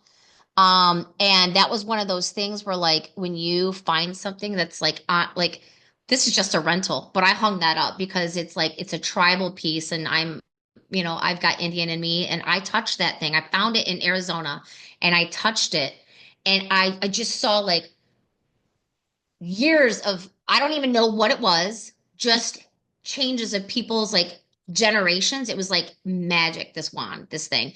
And so I'm like, I only want inspirational things on my wall that mean something. Every time I walk past that, I literally just say, like, thank you for keeping me healed. Thank you for keeping me safe Mm, because it just has that powerful energy. And I feel like if people were a little more intentional, if you want to have a lot of things, that's fine. But why not make it intentional, right? yes. So if you're going to have a hallway full of pictures up, I would much rather have pictures of my travels and the things that like when I touch that like magical, I would much rather walk down that memory lane and be like, this like inspires me. It reminds me of my journey and my experiences versus some people just buy, I think unconsciously, like almost like just collecting to collect and then they get overwhelmed. So then it just piles up. It turns into that. Remember like that Friends episode where Monica has that secret closet? Like the whole apartment's always like clean, but that all of a sudden, like 7 years into the series, they're like, well, we've never seen behind that door. And it's like, that's where she throws all of her stuff. You know what I mean? All her excess is like hidden in there. And I feel like that's what people do because they're trying to fulfill something here so they're overbuying and then they're getting cluttery and then it's like and then it's like, well, there's no meaning behind all that stuff. Yeah. You're just shoving it in a drawer or smashing it in your closet and it doesn't really serve you in any way other than maybe that quick dopamine hit when you bought it. I mean, that's probably about it, right? So, oh, I love that you're going to do that because I think that's kind of trending right now. Yeah, Not me. a lot of people. You think there, but there's not people who do it good. There's maybe a couple, but you have a really cool personality about you. Like if you did that, I'm telling you, it would be you off like it would be wild cakes for you. Yeah, I I think people started would love that. I started doing like the little few posts, and I'm like, I'm gonna stick with that because part of me, of course, is like, oh, you're a musician. What are you doing? But I'm like, that is all part of my creative process, right? I need a Mhm. clean space, a good environment to feel inspired, you know. Yeah, And what you said about same. buying, it's so easy because when you walk into a store, obviously, it's all psychology. Like you walk in and everything is beautiful, and and you want to. Same with me. I'm like, oh my God, oh God, I would look. Nope, I don't have space for it. And if Yeah. I buy something that I really want, like a candle or whatever, I'm like, okay, something else needs to go because I have literally no room. Like we're renting a winter house right now in my RV. I definitely don't have the room for it. And Yeah. it's just so too overwhelming when you have too much stuff. That's why the minute Oh, I absolutely. saw you and I'm like, oh my God, I love your spot. Like everything looks so neat and organized and the color coordination. I just love that. I'm such a sucker Thank for you. that. And it's bright and it's cheery and it makes me Yeah. smile because it's like it's light and it's fun. It's got the pink stuff. My husband doesn't care. He's like, whatever, Chris, whatever, whatever. But no, I think that that's true. Like when you're just trying to like be inspired, sometimes I think people they make it so hard and it's like Yes. just I mean it doesn't really you don't need a thing to be inspired. I do this thing, I call it's kind of my process called emotional manifesting. And so if I really want something, especially because we've been traveling and I didn't have the ability to just buy everything, I didn't have the space for it, so I would be very selective. This I bought instantly because I felt the energy and I saw the thing and I was like, this is meant to be mine. But other things where I was like, okay, if I do that, it's more of a sensitive piece. I'm gonna have it wrapped in the truck for another 8 months while we're traveling as something I want to actually again manage for the next 8 months, right? Because things are needing to be managed, right? It's Yes. not a pair of shoes Yes. that you can throw in a basket like I would do. It's like a nice thing, right? And so I would do this thing about like I just call it emotional manifesting, and I just create a little circle, and I'll put it in the middle, and I'll just kind of go through like why do I want it, and I just kind of go through like what I want to feel, why I want it. And then once I Mm. get through that and I'm just sitting there and I'm like, I actually feel that way now. So maybe I don't need the thing. I thought the thing was going to create that feeling, but I can create it right here, you know? And then if it still felt good, I would sleep on it. If it was like, yeah, I really, that would be a piece I would want to have forever in my life and on a wall somewhere. I'll buy it. But I think people just are not as intentional with with their things, with anything that they're wanting. You know, it's just like they want it to say that they got it. I think sometimes, you Yeah. know, like, oh, I got the car because I wanted it. Well, that's cool for a minute and until it's not, you know? Oh my God, so true. Same with clothing. Like if I see something, I'm like, oh, that's really pretty, and then I'm like, but is it really like? If I look at it, I go, whoa, this Yeah. that's I have to have it, right? If I don't feel Right. that, it's not gonna happen because I don't need it. Because it's just another piece of clothing that I have. That's just why, why, you know? Right. Yeah. And I do the same thing. Well, listen, like I told you, I'm a hats, tank top, and flip flop person over here. So that's pretty much what That's people see awesome. me in. So it's very simple. And it's funny because, like, when we went to that charity event on Friday, I had to wear a really nice dress, which was beautiful and I loved it. And I had heels on. And third, oh my God, my husband was cracking up. I was walking so like, because I had not worn high heels in so long. My feet were like, wait, what is this? We don't do high heels. We do sand.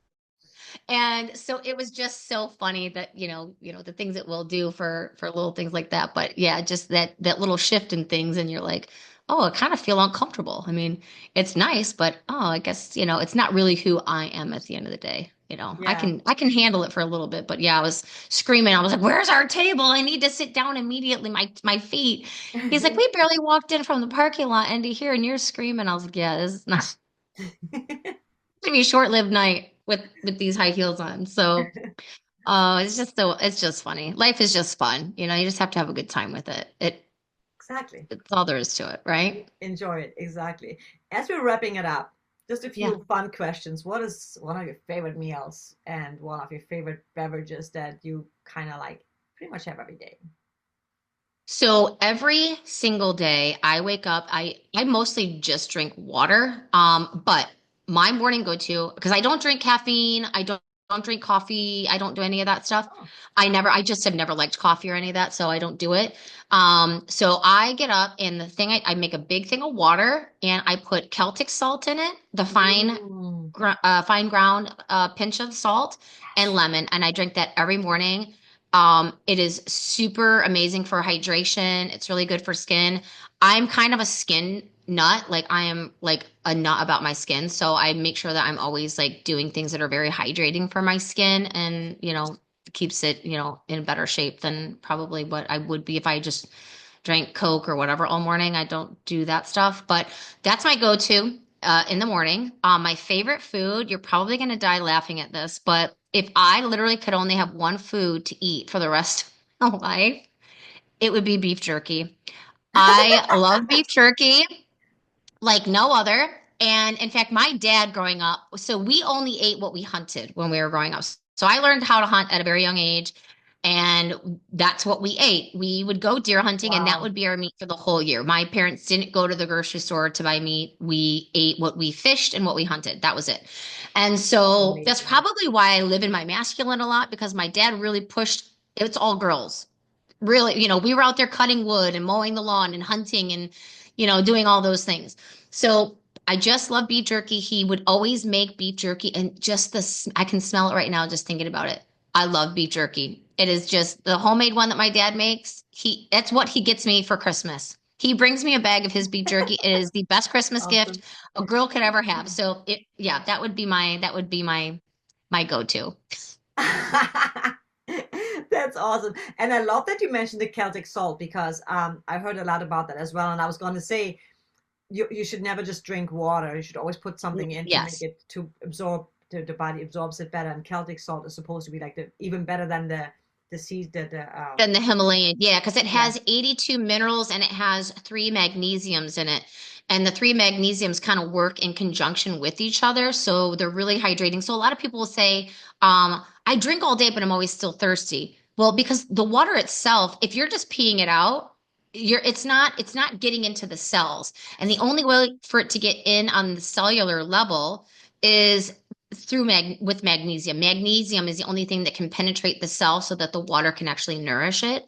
And that's just the whole like science nerd kind of thing. I could do a whole visual on it, but that's why you need the magnesium from the salt. Himalayan is good too. It has 72 minerals. It only has two magnesiums, but that still is still really good.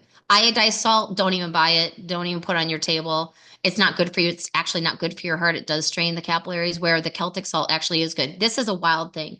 And I'm not a doctor, but I'm just telling you, I was having an issue with high blood pressure during a part of our travel. And I was like, what's going on? I noticed because my face was like beet red all the time. And I'm like, this is so strange. And I was having some really high blood pressure. So I was doing some research and I did two things. I started taking the Celtic salt then in my water in the morning. And then I did breath work every day. Ooh. 15 minutes of breath work.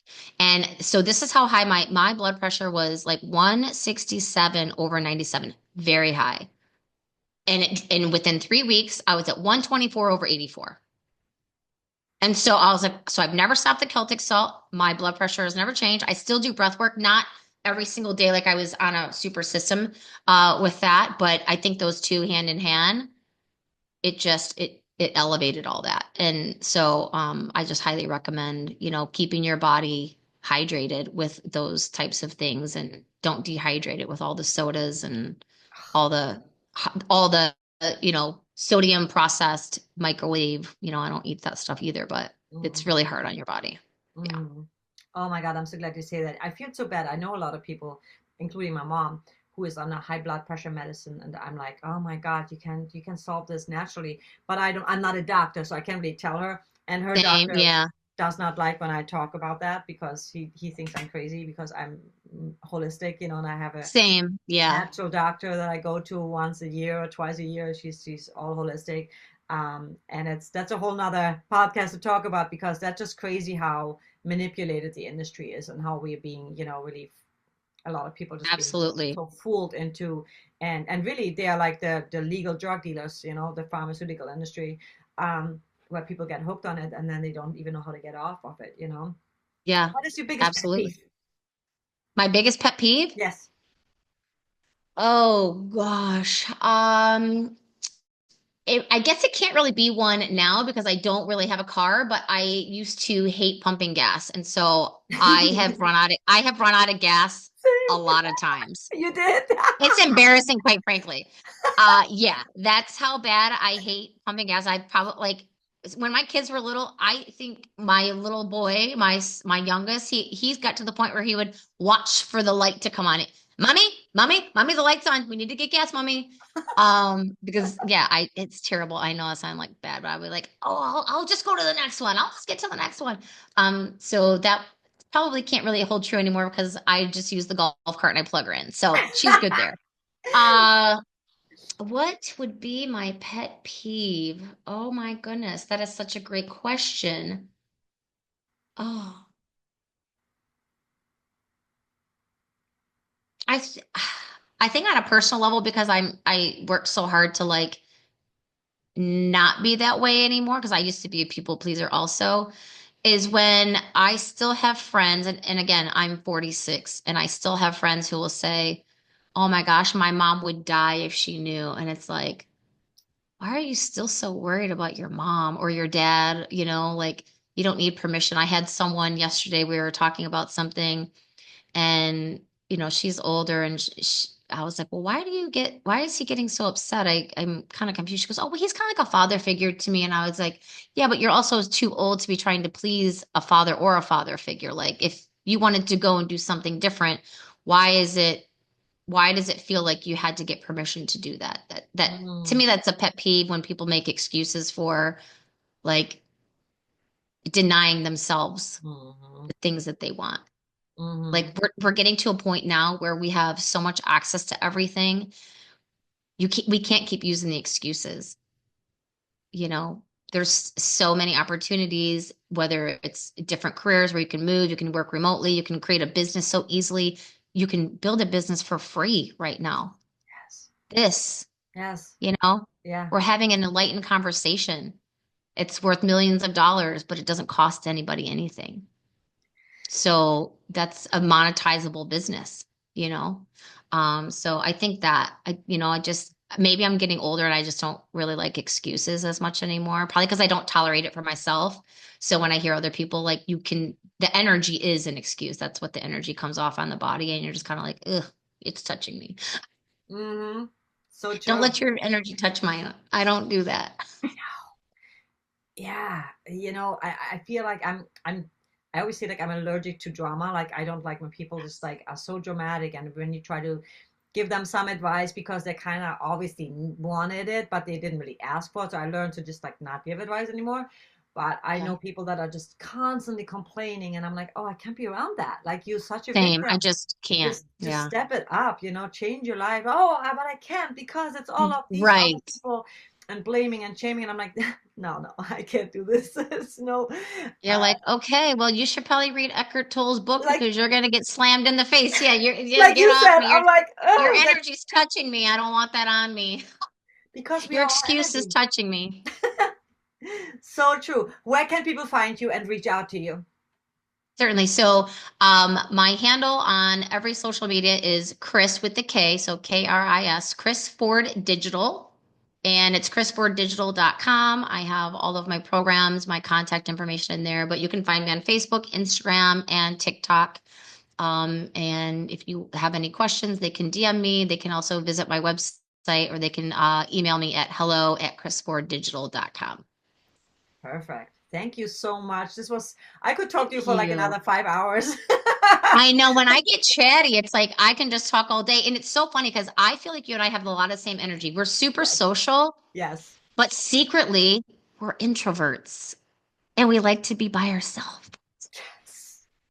It's so weird. You're so right. Because when I'm on stage, when I'm performing, I'm like, wow, Yes, people don't even, when I was teaching and people would see me and they're like, whoa, who is that? Like, that's like not who I'm like, oh yeah, that is really me actually, but it's that's really me. Yeah, my extra, like my star, I'm the rock star, I'm on stage. But when I'm going to a party, I can be the light of the party and I can be like all up. But when I go to an event, I might just be the little all like in the corner, just fly on doing the my, wall. Hi. yeah, and then I mean I get social, but I do like my own space. I I do. people don't like be alone. My mom doesn't like to be alone. I'm like, I love my alone time. Like And it's maybe just, because we're gypsy souls. yeah, I mean, maybe because we are so used to just being comfortable going anywhere and traveling and doing things even by ourselves that like my husband will be like, "Oh, you want to go out here?" And I'll be like, "Honestly, no, you go ahead." Like when I got Kathy Heller's book earlier this year, I was like, "No, actually, my weekend plans were bubble bath, and reading her book. And I already have all my pens because I notate in books, like I write all on there. And I had all my things ready. And he just laughed. He goes, "Okay, you have your quiet time. I'm gonna go do this, and I was like, "Don't worry, I don't care when you come home. I'm gonna be busy here." So like, and he just thinks it's funny because if he goes out, I never text him like, "How's it going?" or "When are you coming home?" Me, I'm like in my book, or I got a podcast whole playlist on my YouTube streaming on a TV because I'm like, oh, my time. This is like that is my favorite when I can like learn something and be inspired by something. yes, I would rather just be at home in my own, have a face mask on, my hair up, like that is like to me, that's my jam. love That it. is like my favorite. Yeah. So the introvert in me loves to be alone, just reading. I read hundreds of books a year. I love reading. I need to read Love more. I have Kathy's book, which I have not read yet, but I like having books because I then if I need something like Think and Grow Rich, I've had this book forever, and once in a while I just like read Yes. a chapter. But I feel like when my boyfriend is like, yeah, what do you want to do? Or he wants to do something, but then he has something to do before we do that thing, and then I get busy. I'm like, well, I'm not waiting for you. I now I'm doing this, like, Yeah. because we're Yeah. never boring. We were never bored. Yeah. I mean, and so I Right. I'm like, when people say I'm bored, I'm like, oh my God, can I have your hours? I know, right? You No, know? I could fill my whole day with stuff, even if it just Yes. seems simple, like, oh, you're just sitting at home reading. I'm like, not just sitting at home reading, like getting inspired, getting knowledge, putting new things into practice that I think are going to make my life better. Like reading is like it's my education outside of having to leave my house. It's like I love it. I I need love to it do so more of much. that. Yeah. I'm like a consumer on like videos. Like I love to go on YouTube and watch videos, podcasts, and stuff like that. That's why you're doing it. You're so right by having this with the video. I mean, that's what I do. I create playlists on YouTube or even Spotify now is doing video on there. Did you notice that? Yes, I heard I Kathy was in like, her podcast course. She's talking about that. I love that. I was like, oh my God, this is amazing. Like, yeah, I was like, so I'll just create a playlist or I'll, because I have Spotify and I'll just stream it on my TV because I'm like, I love seeing faces. You always hear everyone's Same. voice, which is nice. But I'm like, oh, I love seeing people's face and I like watching Yes. their expressions and the Yes. exchange and the energy. And I'm like, thank you, podcast. I mean, Yes. Same. I love that you so, so you much. can choose the formats, so that Yes. makes it really nice. Yeah. So Hmm. I love that you're doing this on video, and I'm just really excited. I love this whole Rebel Gypsy thing. I think everyone should try it, even if it's just for a weekend, Yes. by yourself. Try it. It's really inspiring. You'll learn a lot about yourself and about the things that you have inside you that you maybe have not ever tapped into. Hmm. You might meet somebody you didn't expect, Yes. you know?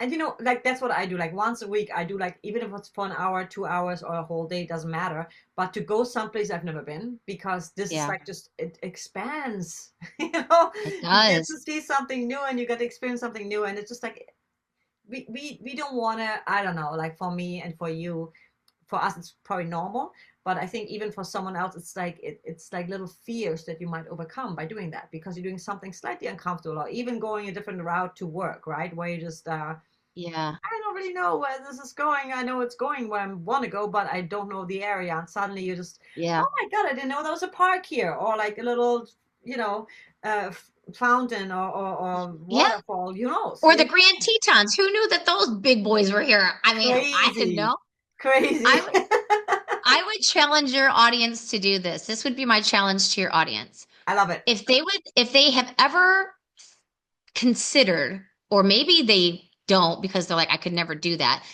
But if you're like, hey, how could I start my Rebel Gypsy journey? I would say if you don't have the money, don't want to go by yourself to a town, how about just start small and do this? Go to a restaurant and eat by yourself. Yes. Just do that. Just do that. That's my challenge to your followers. Go to a restaurant and eat a meal by yourself because it's gonna give you that same uncomfortability, right? But it's an hour of pain and uncomfortableness. And then you can get back in your car and call your mom or your friend. But like, no calling anyone, no talking. Like, you can take like a crossword puzzle if you want. Like, stay off your phone, no social media. You can use your crossword puzzle or whatever, or Or your just kind of journal. watch people in the restaurant, Yeah. but sit and eat a meal by yourself in a local restaurant. And Oh, that'll be your journey to learning how to sit comfortably with yourself. I love that. I used to do that in Manhattan all the time. I'd go to my Yeah. voice lesson and then go to like this Indian restaurant that's like nearby. And there's Yeah. so many of them. And I would just love sitting there, just having the meal with myself and, just, Yeah. oh, it's so good. It's like an Yes. artist date, take the artist date. Or even if you're not an artist, just Yes. take a date for yourself. Take yourself on a date like Kathy Take talks about, yourself on bring a date. all the parts of you, invite all your Yeah. parts of you in. I love this so much. You are Yeah. amazing, Kris. I want to hire you.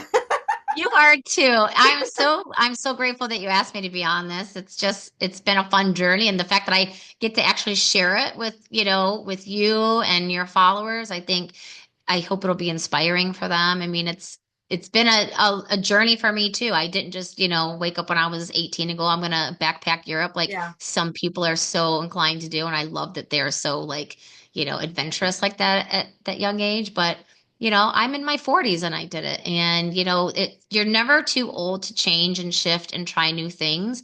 And I think we have to get away from this ideology that like I've already missed my time or Yes.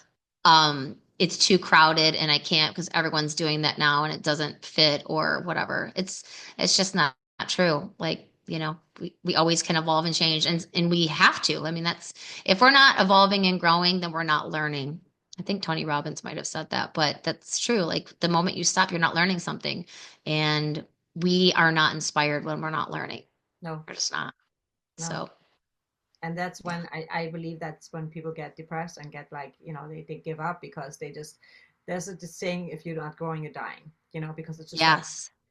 if so Yep. it's so important. It doesn't have to be like you said, it doesn't have to be hard. Let it come to you. Maybe, so many people also feel so uncomfortable just sitting in stillness, just like sitting and Yeah. meditating, sitting with your own thoughts and not the thoughts that you're hearing, like constantly scrolling, looking for Yes. that little dopamine that is just, it's not going to last.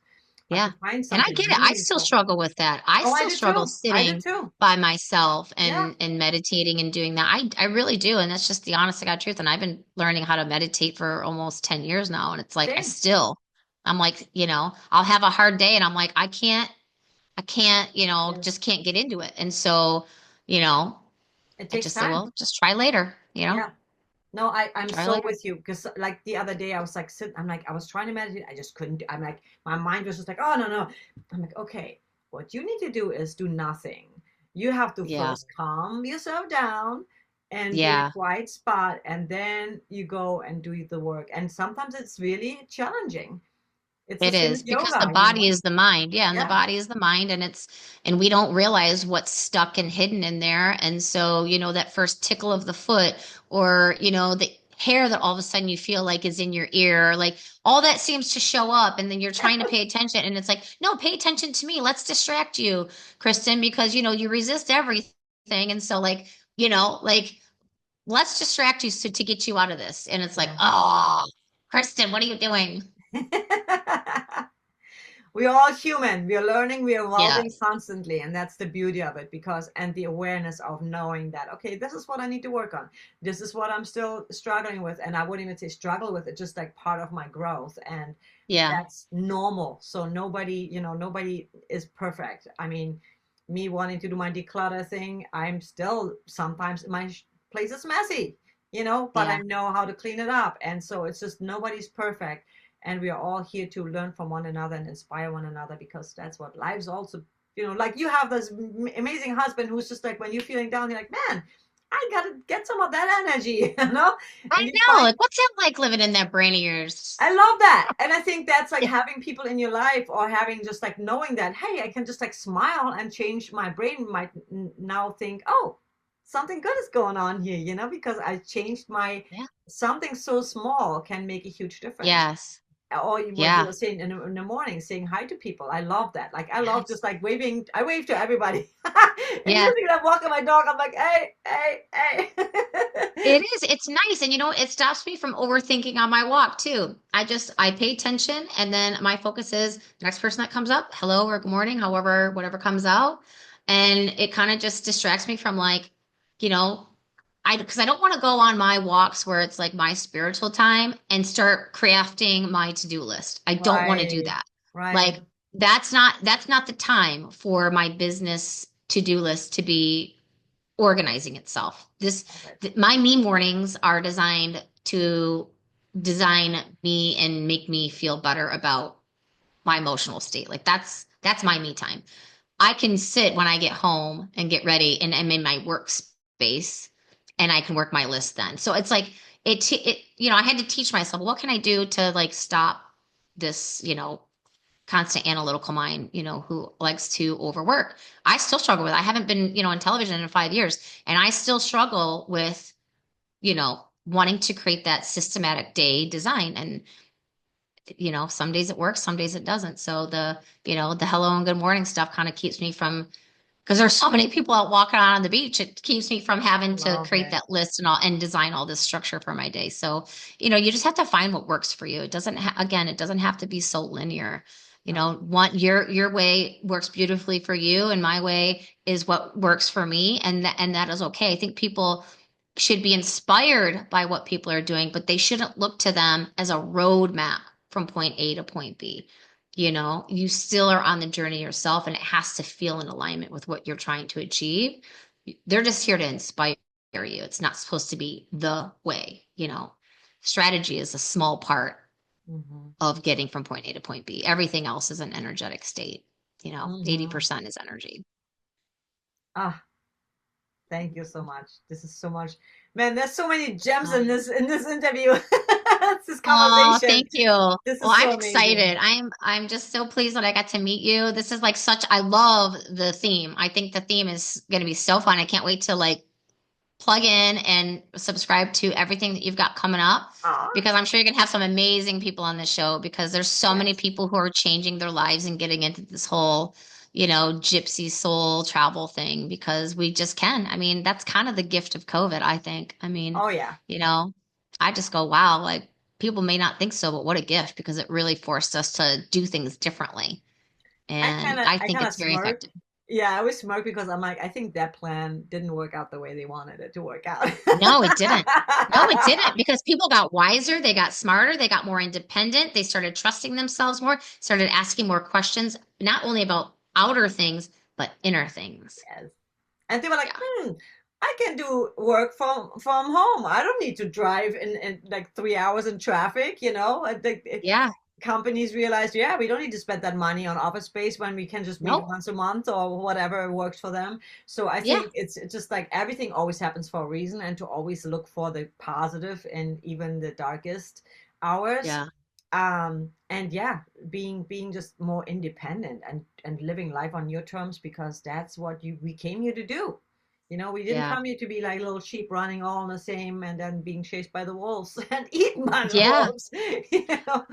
I think it gives the everyday person an opportunity to put a spotlight on themselves because we get so stuck in like, oh, all these businesses are so good, but there are a lot of like conglomerates that own a lot of these things, a lot of monopolies on these, things, the structure. With us on a smaller scale, it's like we finally get the chance. We get to put the spotlight on ourselves because we actually have a gift to share. And it's Yeah. probably a lot more clear and a lot more accessible to some people because it is on a smaller level. Yes. And community is so important for Hmm. everybody. I mean, that's really how we grow. And I think we kind of talked about that at the beginning. So it's kind of coming full circle. But, Yeah. it's given us the opportunity to take charge of ourselves and our lives and give ourselves permission to go, you know what? I actually do have something to share. I do have something to say.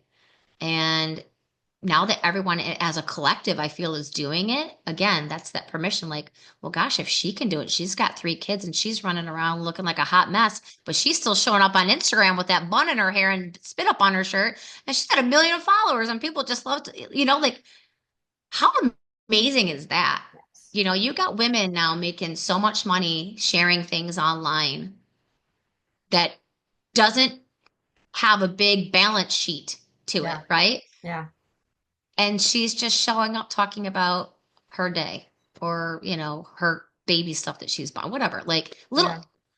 the littlest things. An Amazon find, a new RV park that they are using because they're traveling now, like that's inspirational to people, that's empowering to people. We don't have to have that 9 to 5 to get that income that we need. Now we can find other resources that we can monetize, and sometimes it's the things you would least expect you know?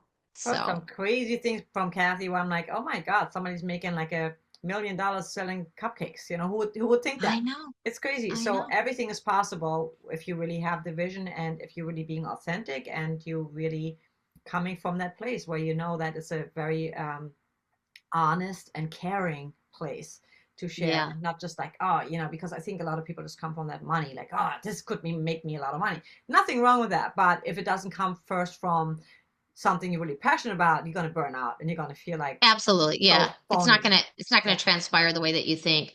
And that's why I think the name is so apropos, the Gypsy Rebel. Like, be the gypsy that you are. Like, do something that is unexpected that may surprise everybody else, but more or less surprises you that you did it. You did it by yourself. You went against the grain, you went against the odds, you went against, the popular opinion, and just be the gypsy because man, you'll look in the mirror and you go, God, I can't believe I did this. This is amazing. I wish I would have done this 5 years ago. I You know. know, live in that space. It's Yeah. actually really fun, very And live in the now. inspiring.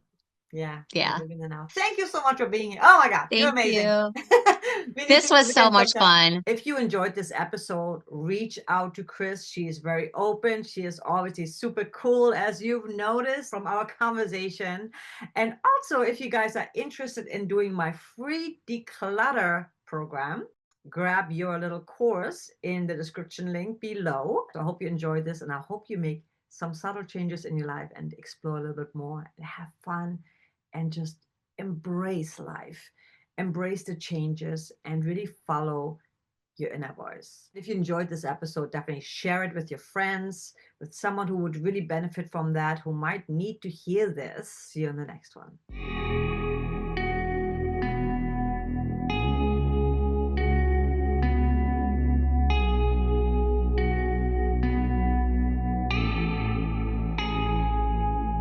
My world is getting smaller. I've been on the run.